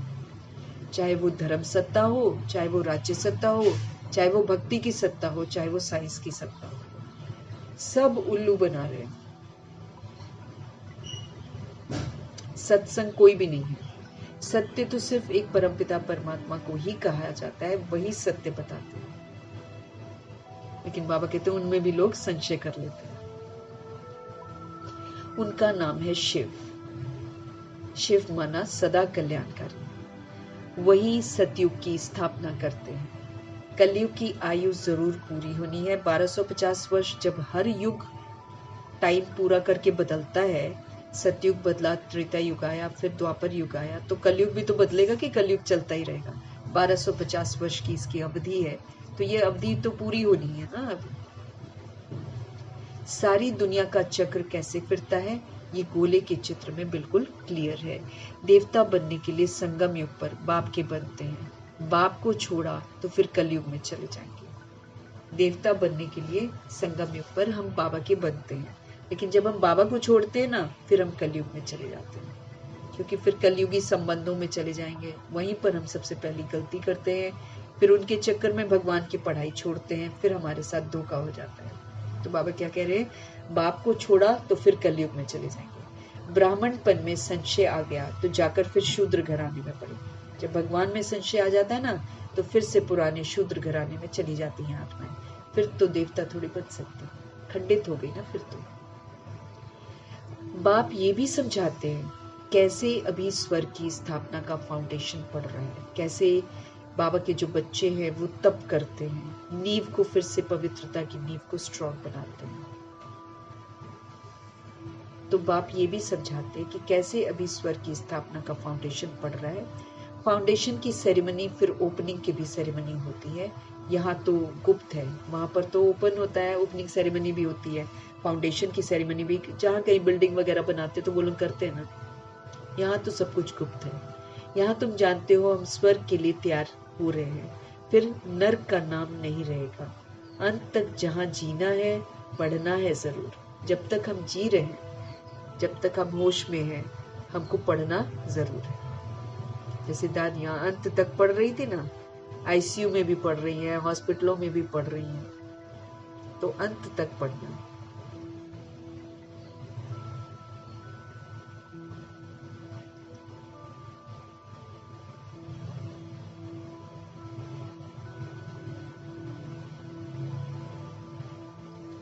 फिर बाबा कह रहे हैं, ये तुम जानते हो यहाँ सब कुछ गुप्त है, हम स्वर्ग के लिए तैयार हो रहे हैं, फिर नर्क का नाम नहीं रहेगा। अंत तक यहाँ पर जीना है, पढ़ना है जरूर। पतित पावन तो एक ही बाप है जो फिर हमको पावन बनाते हैं, और कोई हमको पावन बना नहीं सकते, सिर्फ बाबा ही बना सकते हैं। अभी तुम बच्चे समझते हो ये है संगम युग, जब बाप पावन बनाने के लिए आते हैं। लिखना भी है, पुरुषोत्तम संगम युग में मनुष्य नर से नारायण बनते हैं, ये भी लिखा हुआ है। ये तुम्हारा ईश्वरीय जन्म से अधिकार है। ये चीजें बाबा कहते हैं बोर्ड में लगा दो, कि लिखना भी है कि पुरुषोत्तम संगम युग में मनुष्य नर से नारायण बनते हैं। ये भी लिखा हुआ है कि ये तुम्हारा ईश्वरीय जन्म से अधिकार है। बाप अभी तुमको दिव्य दृष्टि देते हैं, है ना, तीसरे नेत्र से सब कुछ दिखाते हैं। आत्मा जानती है हमारा 84 का चक्र जो है पूरा हुआ।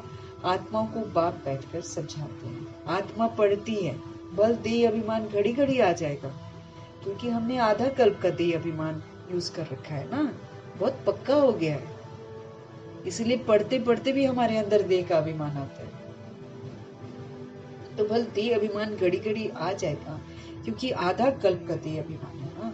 तो देही अभिमानी बनने में टाइम लगता है, तुरंत नहीं बन जाते हैं। बाप बैठा है, टाइम मिला हुआ है। बल ब्रह्मा की आयु 100 वर्ष कहते हैं, या कम भी हो। समझो ब्रह्मा चला गया, ऐसे तो नहीं स्थापना नहीं होगी। तुम सेना तो बैठी हो ना, बाप ने मंत्र दे दिया है, पढ़ना है। सृष्टि का चक्र कैसे फिरता है ये भी बुद्धि में है। याद की यात्रा पर रहना। अब ब्रह्मा जी के 100 वर्ष आधा व्यक्त है, आधा अव्यक्त है।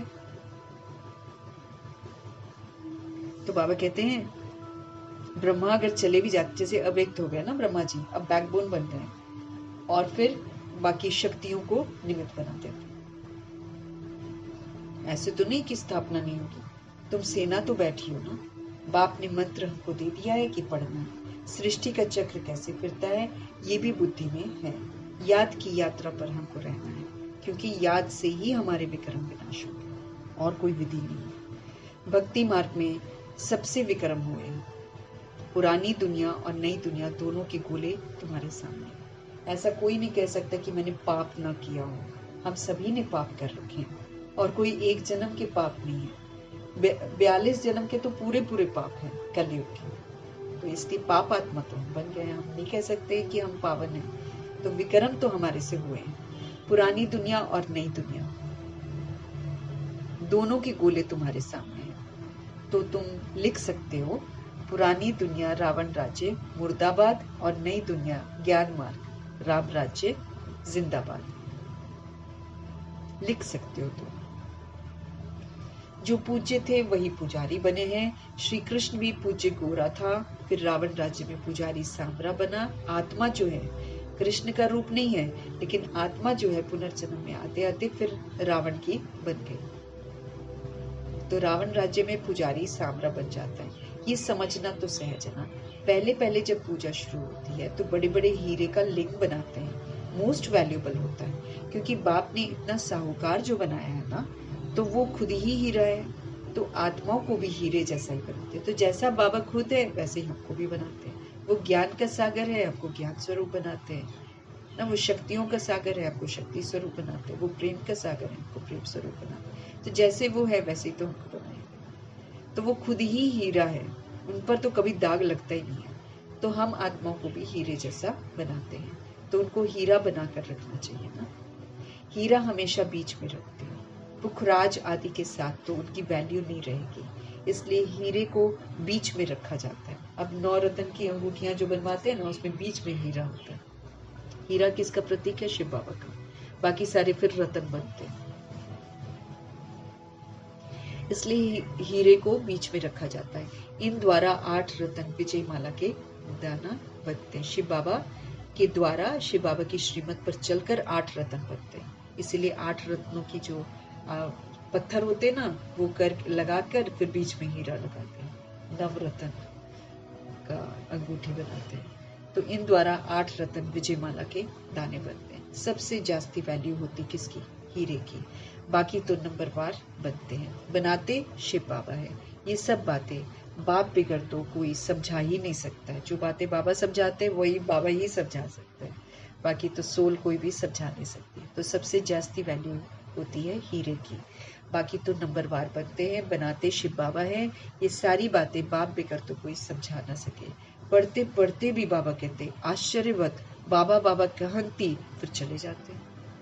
ये जब हमारी लाइफ में हम देखना चाहिए हमको, अगर हम धीरे धीरे घटना शुरू करते हैं ना, तो ये बहुत खतरे की घंटी है।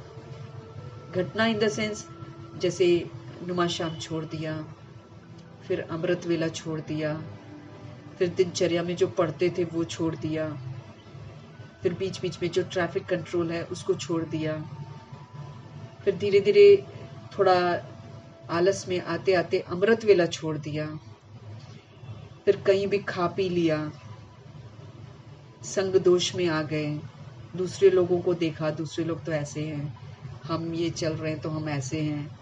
ये जो चीजें ना, अब हर आत्मा ड्रामा में अलग अलग समय पर आई है। दुखों के पहाड़ सभी पर टूटने, कोई ऐसा नहीं है जो बचने वाला है। लेकिन दूसरों को देख लेते हैं, फिर दूसरों के जैसे बनने की कोशिश करते हैं, तो किसका कर रहे हैं? अपना ही नुकसान कर रहे हैं। एक दिन ऐसे करते करते छोड़ देंगे और फिर हो गया काम कल्याण।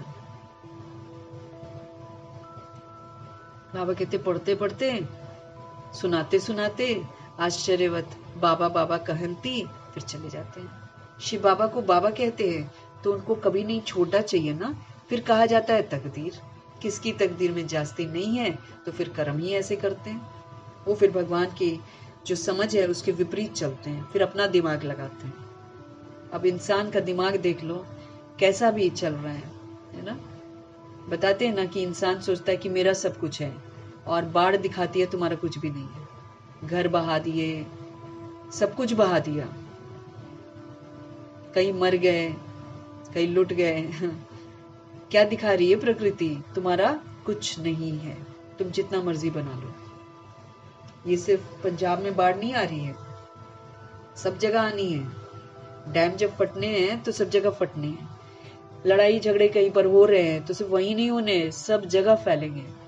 दिल्ली कोई बच थोड़ी जाएगी, दिल्ली में भी आतंक फैलेगा भयंकर तरीके से। यहाँ तो सबसे ज्यादा खून बहा हुआ है, तभी यहाँ के लोग जल्दी पाप ज्यादा करते हैं यहाँ पर, क्योंकि ये राजधानी बनती है। कलयुग में भी यही राजधानी है, द्वापर युग में भी यही राजधानी है। बाकी परिस्तान तो स्वर्ग में है ही। त्रेता युग में भी दिल्ली ही है उस समय, लेकिन दिल्ली नहीं कहलाती है, परिस्तान कहलाती है, जन्नत कहलाती है।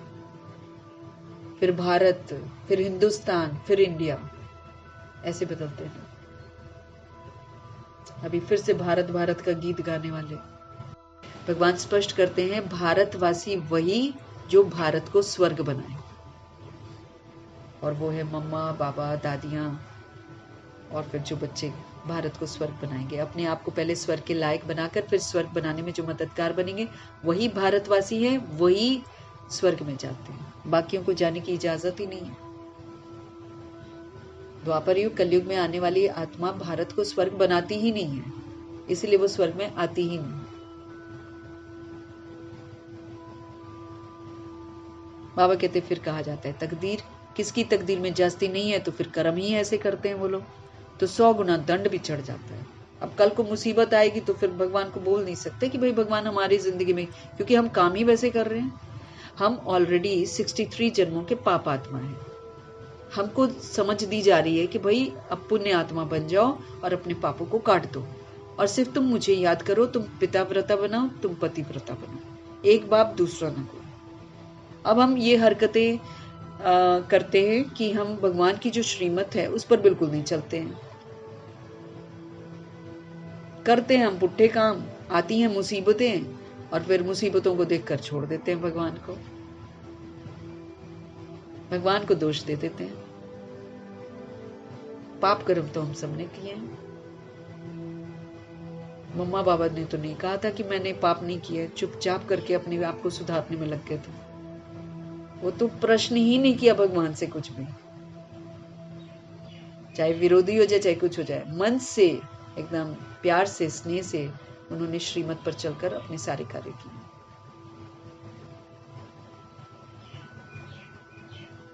तो किसकी तकदीर में जास्ती नहीं है तो फिर कर्म ही ऐसे करते हैं, तो 100 गुना दंड पड़ जाता है। पुण्य आत्मा बनने के लिए पुरुषार्थ कर, और फिर बाबा कहते पाप करने से 100 गुना पाप हो जाता है। फिर बौने बन जाते हैं, बौने रह जाते हैं, वृद्धि को पा ही नहीं सकते। 100 गुना दंड ऐड होने से अवस्था जोर नहीं भरती है। 100 गुना दंड जब हमको पड़ जाता है तो अवस्था में जोश वो आता ही नहीं है, जो अवस्था में दम होना चाहिए ना वो नहीं होता। बाप जिससे तुम हीरे जैसा बनते हो उसमें फिर संशय क्यों आना चाहिए? बाबा कहते हैं जो तुमको हीरे जैसा बना रहे हैं उसमें संशय क्यों आना चाहिए? कोई भी कारण से बाप को छोड़ा कम वक्त कहेंगे। कम वक्त मीन्स जिसका वक्त ही कम है ही नहीं, जिसकी किस्मत में कुछ। जो संशय कर लेते हैं वो कम वक्त है। कहाँ भी रहकर बाप को याद करना है तो सजाओं से छूट जाए। भगवान तो हमको सजाओं से छुड़ाने के लिए आए हैं, बाकी सजाएं तो हमारे लिए फिक्स हैं, चाहे हम बाबा के बने चाहे ना बने, फिक्स तो सभी की सजाएं हैं। उसका तो पनिशमेंट मिलने वाला है। दूध के दूल्हे तो नहीं है हम सब। मुरली पढ़ने वाले सारे बच्चों ने सबसे पहले गलतियां करी हैं।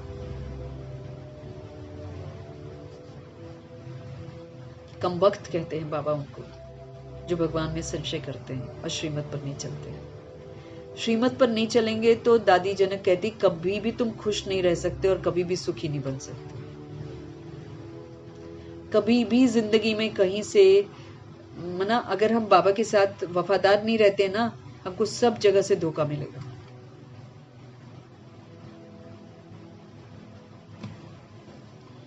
कहाँ भी रहकर हमको भगवान को याद करना है। भगवान को याद करेंगे तो हम गलत काम कभी नहीं करेंगे। हमको वैराग आएगा पुरानी दुनिया से, हमको कोई भी पुरानी दुनिया की चीज अच्छी नहीं लगेगी अगर हम बाबा की यादों में हैं तो। क्योंकि बाबा फिर अगर हम याद में रहते हैं तो फिर बाबा मदद करते हैं, बाबा हमको गलत रास्ते पर जाने ही नहीं देते हैं। लेकिन जब हम बाबा का कहना ही नहीं मानते हैं, अपनी मनमत चलाते हैं और परमत चलाते हैं, फिर बाबा छोड़ देते हैं, फिर नहीं मदद करते। फिर हर आत्मा अपने कर्मा के लिए खुद जिम्मेवार है। कहाँ भी रहकर मेरे को बाप को याद करना है तो सजाओं से हम छूट जाएंगे। यहाँ तुम आते ही हो, हम किस लिए आए हैं भगवान जी के पास? क्योंकि हम पतित थे, अब हम पावन बनने के लिए आए हैं। तो हमको समझना चाहिए ना कि एक पतित पावन के साथ ही मुझे पूरा रहना है और उन्हीं को याद करना है, तब जाकर 63 जन्मों के पाप हमारे खत्म हो गए। तो यहाँ तो तुम आते ही हो पतित से पावन बनने। पास्ट के भी कोई ऐसे कर्म किए हुए हैं तो शरीर की भी कर्म भोगना कितनी चलती है। अगर हमने पास्ट में कुछ कर्म किए होते हैं गड़बड़ तो बहुत भोगनी पड़ती है हमको। अभी तुम तो आधा कल्प के लिए इनसे छूटते हो। अब 2500 वर्ष तक बाबा छुड़वा रहे हैं ये सारी चीजें, क्योंकि 2500 वर्ष की राजधानी ही बाबा स्थापन करते हैं। उसमें कहीं भी हमें दुख संकट कुछ कोई तकलीफ नहीं, ओनली खुशियां, ओनली संतुष्टता, ओनली सुख। उसको सुख धाम बोलते हैं, दुख का नाम निशान नहीं। हम आधा कल्प के लिए इनसे छूटते हैं। अपने को देखना है हम कहाँ तक अपनी उन्नति करते हैं। अपना चार्ट रखना है, अपना रजिस्टर रखना है, अपने को देखना है हम कहाँ तक उन्नति करते हैं, औरों की सर्विस करते हैं। लक्ष्मी नारायण के चित्र पर भी ऊपर में लिख सकते हैं कि ये है विश्व में शांति की राजाई लक्ष्मी नारायण, जो अब स्थापन हो रही है। ये है एम ऑब्जेक्ट। वहाँ 100% प्योरिटी है, और 100% प्योरिटी है, इसलिए वहां पर सुख भी है, वहां पर खुशियां भी हैं। इनके राज्य में दूसरा कोई धर्म होता ही नहीं। नो हिंदू, नो मुस्लिम, नो सिख, नो ईसाई, नो बुद्धिज्म, कोई धर्म नहीं है वहां पर। दैहिक धर्म सारा रावण राज्य में आता है। 100% हैप्पीनेस है, 100% सुख है वहां पर, पीस है वहां पर। और क्यों? क्योंकि वहां पर 100% प्योरिटी है। अब 100% प्योर बनकर हम वहां जा सकते हैं। 100% प्योरिटी मतलब ये जो देह का भान है ना, यही खत्म हो जाए हमारे जड़ से, दिमाग से ना, बिल्कुल खत्म हो जाए। मेहनत है इसमें। तो अभी जो इतने धर्म हैं उनका जरूर विनाश होना है। समझाने में बड़ी बुद्धि चाहिए, नहीं तो अपनी अवस्था अनुसार ही समझते हैं। बाबा कहते हैं हर आत्मा जो है ना अपनी अपनी अवस्था के, अब हम आत्मिक स्थिति में स्थित होकर बाबा को हाजिर नाजिर करके उनसे समझेंगे तो हमको अच्छे से समझ में आएगा। अब हम खुद ही देह अभिमान में पढ़ेंगे तो फिर हमको समझ में नहीं आएगा। नहीं तो बाबा कहते हैं अपनी अवस्था अनुसार ही समझाते हैं लोग। जितनी जिसकी अवस्था होगी ना उतना ही समझाएगा। चित्रों के आगे बैठ ख्यालात हमारे चलने चाहिए ना। समझानी तो मिली हुई है हमको, समझते हैं तो समझाना है। इसलिए बाबा म्यूजियम खुलवाते रहते हैं। गेट वे टू हेवन, ये नाम भी अच्छा है। वो है दिल्ली गेट, इंडिया गेट, ये फिर है स्वर्ग का गेट। तुम अभी स्वर्ग का गेट खोल रहे हो। भक्ति मार्ग में ऐसा मूंझ जाते हैं जैसे भूल भुलैया में मूंझ जाते हैं। रास्ता किसी को भी मिलता नहीं। उधर जाओ, इधर जाओ, इसको पूजा करो, उसका पूजा करो, सारा कंफ्यूजन ही कंफ्यूजन है। रास्ता किसी को मिलता नहीं है, सब अंदर फंस जाते हैं माया के राज्य में। फिर बाप आकर निकालते हैं। कोई को निकालने की दिल नहीं होती है तो बाप भी क्या करें। इसलिए बाप नहीं, बाबा कह रहे हैं माया के राज्य में है ना, अंदर फंस जाती हैं सारी आत्माएं, रास्ता किसी को मिलता नहीं है। फिर बाप आते हैं, फिर निकालते हैं। फिर बाबा कहते कोई तो निकलना ही नहीं चाहता है। कोई कलयुग समझता ही नहीं है, कलयुग को दलदल समझता ही नहीं है, उसकी बुद्धि में घुसता ही नहीं है। तो कोई को तो निकलने की दिल ही नहीं होती है, उसको तो कलयुग ही पसंद आता है।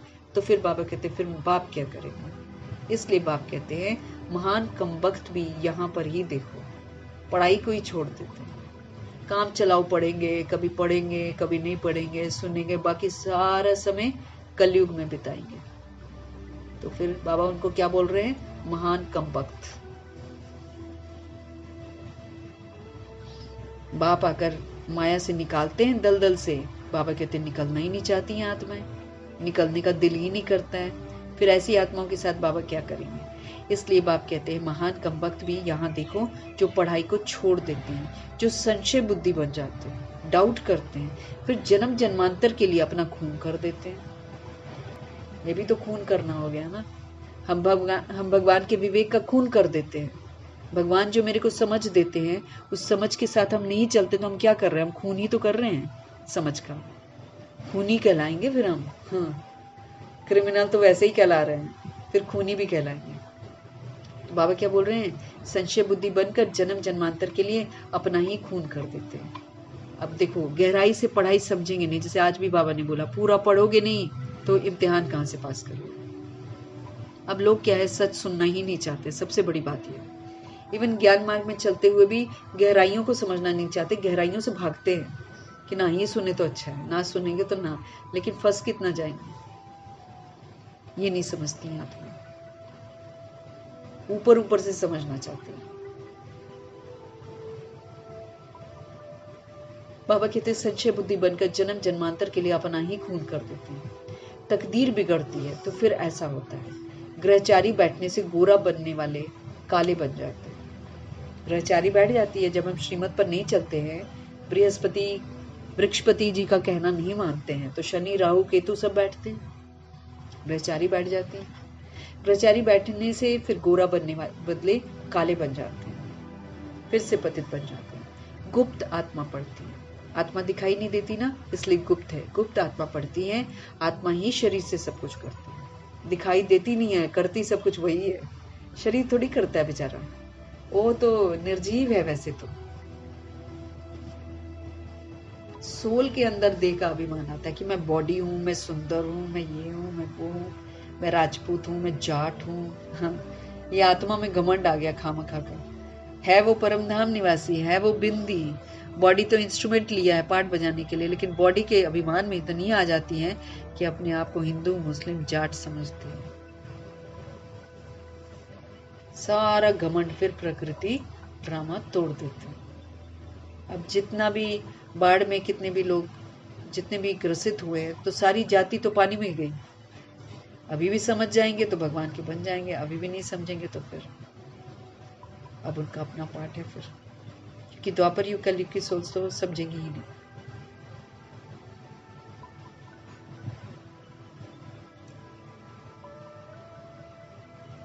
बाबा हमको क्या समझा रहे हैं? बाबा कहते हैं संशय बुद्धि बनकर फिर जन्म जन्मांतर के लिए अपना ही खून कर देते हैं। तकदीर बिगड़ती है तो फिर ऐसा होता है। ग्रहचारी बैठने से गोरा बनने के बदले काले बन जाते हैं। गुप्त आत्मा पड़ती है, आत्मा ही शरीर के द्वारा सब कुछ करती है। आत्मा शरीर बिगड़ तो कुछ कर ही नहीं सकती है। आत्मा समझने की मेहनत है।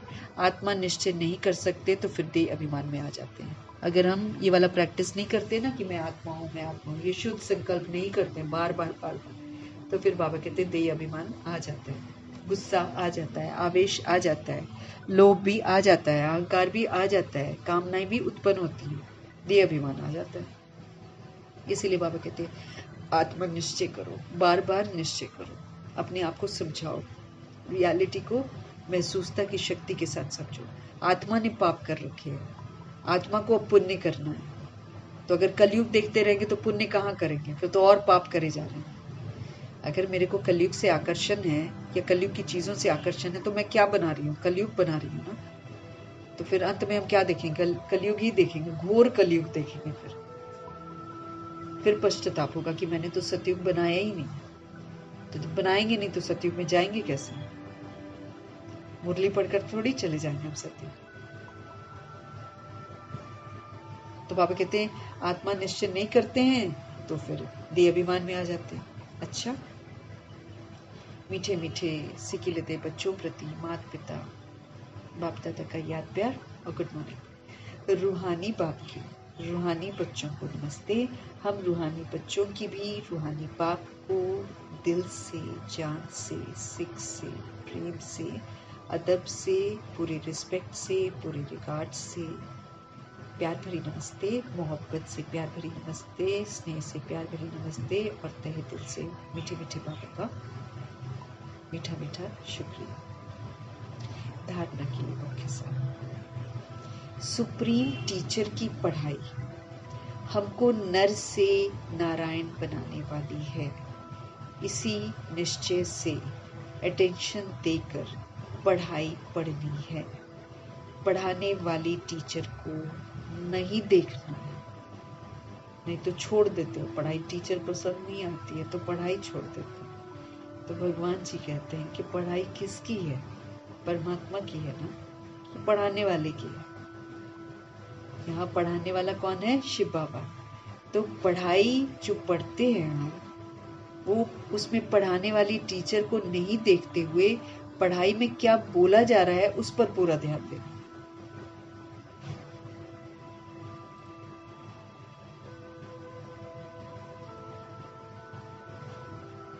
तो पढ़ाने वाली टीचर को नहीं देखना है। हमको देही अभिमानी बनने का पुरुषार्थ करना है। मरजीवा बने हैं तो इस शरीर के भान को छोड़ देना है। हमको पुरुषार्थ किसका करना है? देही अभिमानी बनने का। शुद्ध संकल्प, मैं आत्मा परमात्मा का बच्चा, परमधाम निवासी, सतोगुणी आत्मा। बस ये संकल्प सदा चलता रहे, ये शुद्ध संकल्प है। फिर ऐसे ही हम बाकी सोल्स के लिए भी बोल सकते हैं मनी मन, हम सभी आत्माएं पवित्रता के सागर परमपिता परमात्मा की संतान है। हम देह नहीं है, हम सतुगुणी आत्मा है। ऐसे समर्थ संकल्प के वाइब्रेशंस फैलाएंगे। जितना हम ये संकल्प पावरफुल बनाएंगे उतना वायुमंडल पावरफुल बनता जाएगा। देही अभिमानी बनने का पुरुषार्थ करना है। मरजीवा बने हैं तो इस शरीर के भान को हमको छोड़ देना है। पुण्य आत्मा बनना है। अब हमको कोई भी पाप कर्म नहीं करना, हमको कोई भी पाप कर्म अब नहीं करना। सतगुरु जी का वरदान। स्वदर्शन चक्र की स्मृति से सदा संपन्न स्थिति का अनुभव करने वाले मालामाल भव। स्वदर्शन चक्र की स्मृति से सदा संपन्न स्थिति का अनुभव करने वाले मालामाल भव। भगवान जी ने हम आत्माओं का दर्शन कराया। जैसे रानी दीदी बोलती हैं, दर्शन अच्छी चीज का होता है। ऐसे तो बाबा ने हमारा पूरा पाठ बताया कि कैसे हम लोग वर्णों से गुजरते हैं, लेकिन वो समझा रही थी एक दिन कि स्वदर्शन चक्रधारी बनना मतलब फिर हमको अच्छाइयों का दर्शन करना है। मतलब मेरा अनादि स्वरूप कैसा है, सतोगुणी है। फिर मेरा आदि स्वरूप कैसा है, सतयुगी है ना। फिर 5 स्वरूपों की ड्रिल कि हम देवता, फिर हम पूज्य, फिर हम ब्राह्मण, फिर हम फरिश्ता ना, फिर ज्योति बिंदु, फिर देवता। ये क्या है? ये स्वदर्शन चक्र है। जब ये फिरता है, ये स्मृति मेरे को रहती है, फिर हम ऐसे ही पाठ बजाते हैं, तो हमारी स्थिति फिर कैसी बन जाती है? संपन्न। कमजोर संकल्प नहीं करते।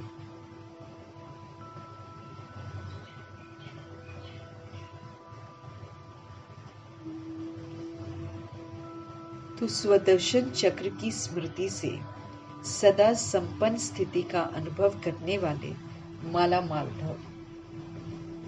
जो सदा स्वदर्शन चक्रधारी हैं, वो माया के अनेक प्रकार के चक्रों से मुक्त रहते हैं, माया के अधीन नहीं होते।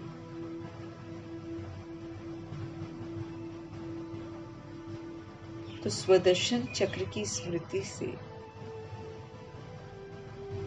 सदा संपन्न स्थिति का अनुभव करने वाले मालामाल भव। जो सदा स्वदर्शन चक्रधारी हैं, बुद्धि में समझ का चक्र जब घूमता रहता है, वो माया के अनेक प्रकार के चक्रों से मुक्त रहते हैं। एक स्वदर्शन चक्र अनेक व्यर्थ चक्रों को खत्म करने वाला है। एक स्वदर्शन चक्र अनेक व्यर्थ चक्रों को खत्म करने वाला, क्योंकि जब हम समर्थ सोच रहे हैं तो सारा वेस्ट खत्म, माया को भगाने वाला है। उनके आगे जो स्वदर्शन चक्र घुमाते रहते हैं, उनके आगे तो माया भी ठहर नहीं सकती।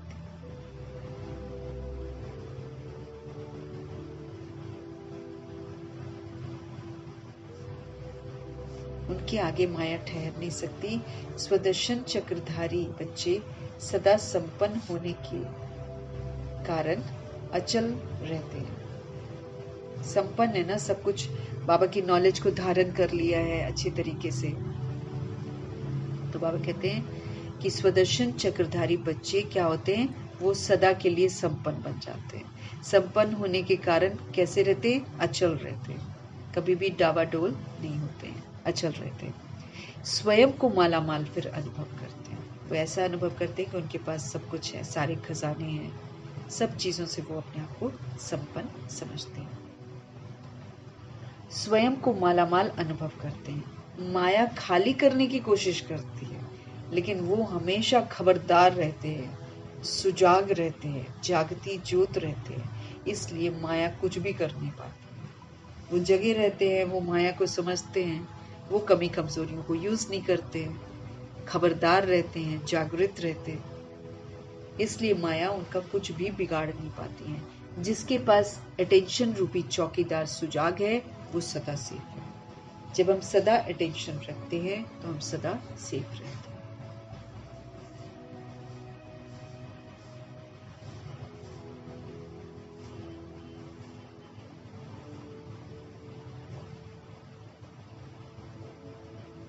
तो स्वदर्शन चक्र बहुत सारे व्यर्थ चक्रों को खत्म करने वाला है। नॉलेज है ना, नॉलेज के आधार से फिर हम गलत काम नहीं करेंगे।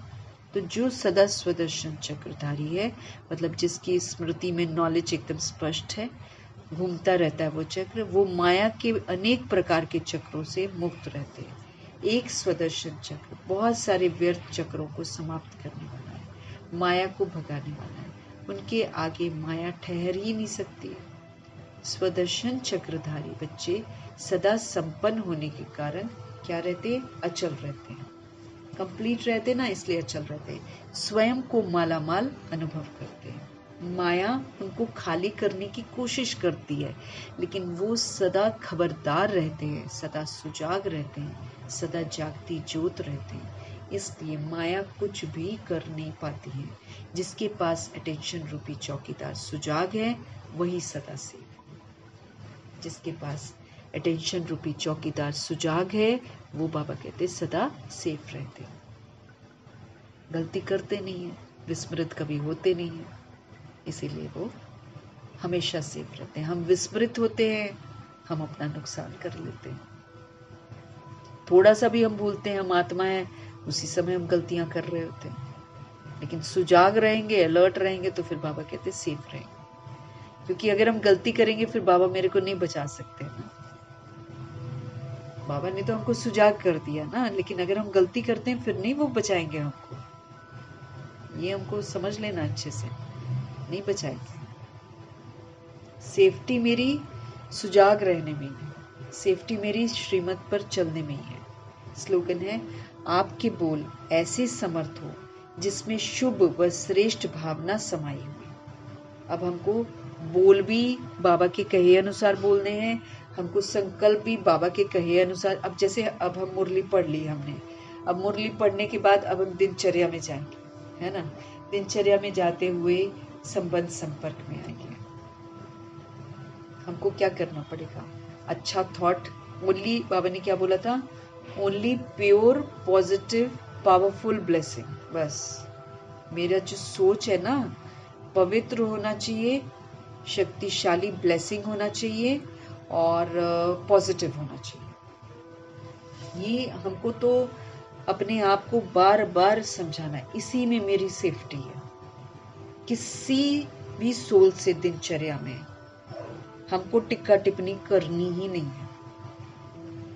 मुरली पढ़ ली हमने, मुरली समझ ली हमने, अब शुरू हो गया हमारे पेपर।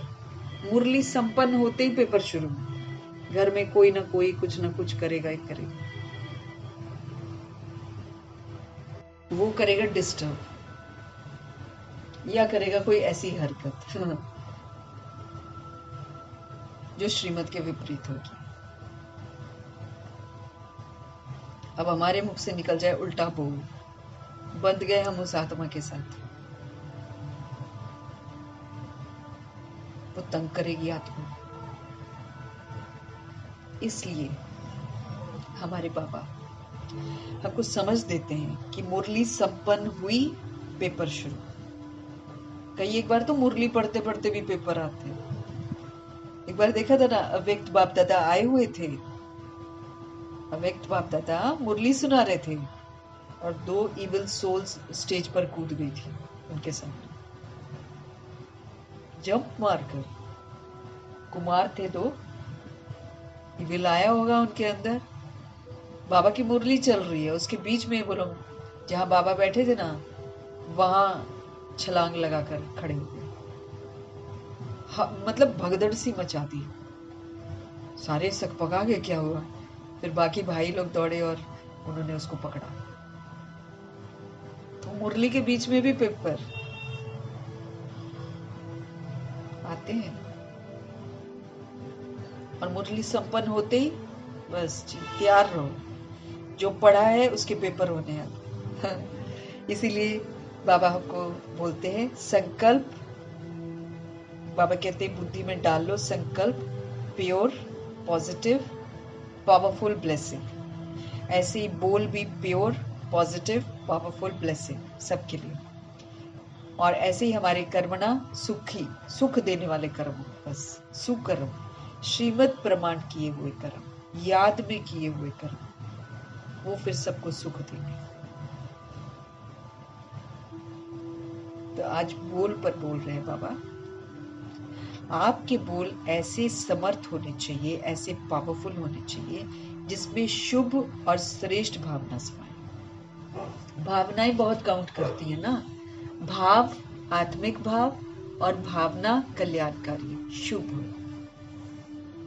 बाबा कहते बोल बोलने हैं, पावरफुल बोल बोलने हैं, लेकिन खाली बाहर से नहीं, है ना, जैसे हम शक्तिशाली आत्माएं बोलते रहते हैं, लेकिन उसमें शुभ और श्रेष्ठ भावना भी समाई हुई, अपने लिए भी दूसरों के लिए।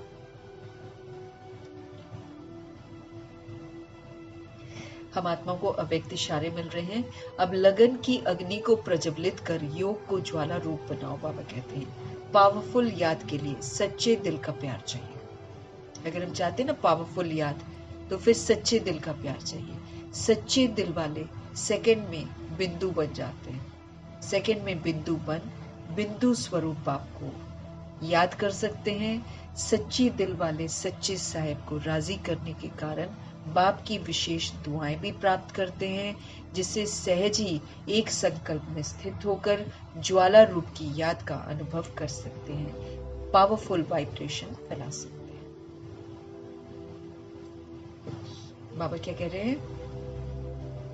पावरफुल याद के लिए सच्चे दिल का प्यार चाहिए। अगर हम चाहते हैं ना पावरफुल याद, तो सच्चे दिल का हमको प्यार चाहिए। सच्चे दिल वाले सेकंड में बिंदु बन जाते हैं, बिंदु स्वरूप बाप को याद कर सकते हैं। सच्चे दिल वाले सच्चे साहिब को राजी करने के कारण फिर बाबा से विशेष दुआएं प्राप्त करते हैं, जिससे सहज ही एक संकल्प में स्थित होकर ज्वाला रूप की याद का अनुभव कर सकते हैं, पावरफुल वाइब्रेशन फिर फैला सकते हैं। बाबा की याद में रहकर पावरफुल वाइब्रेशन फैला सकते हैं, लेकिन उसके लिए हमको क्या करना है? सच्चा बनना है। अगर हम शरीर समझकर योग लगा रहे हैं तो हम सच्चे नहीं है ना। अगर हम बिंदु बनकर बिंदु स्वरूप आपको याद करते हैं, तब हम सच्चे हैं, तब हम बाबा को राजी करते हैं, फिर बाबा हमको ब्लेसिंग्स देते हैं, फिर जिससे हम एक संकल्प में स्थित हो जाते हैं, फिर वो ज्वाला रूप बन जाता है, याद का अनुभव कर सकते हैं, पावरफुल वाइब्रेशन फिर हम सब तरफ फैला सकते हैं।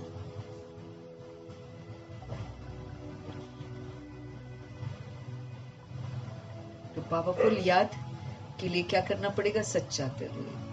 अगर दिल मेरा सच्चा नहीं है, हम बाबा को याद नहीं कर सकते। सच्चा प्यार चाहिए बाबा के साथ।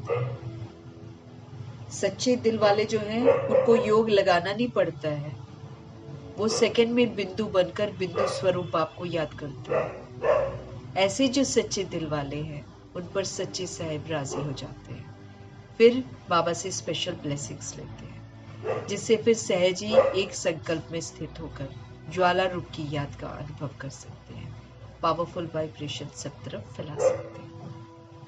मीठे मीठे परमात्मा का मीठी मीठी शिक्षाओं के लिए धन्यवाद करेंगे।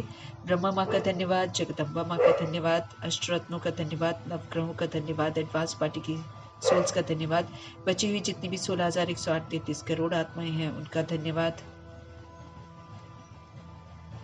5 तत्वों का धन्यवाद, ड्रामा का धन्यवाद, प्रकृति का धन्यवाद, माया का धन्यवाद, यमदूत का धन्यवाद, करोड़ों की आबादी का धन्यवाद, साथ में रहने वाली सोल्स का धन्यवाद, सहयोगी आत्मा का धन्यवाद, अविनाशी खजानों का धन्यवाद, समय का धन्यवाद,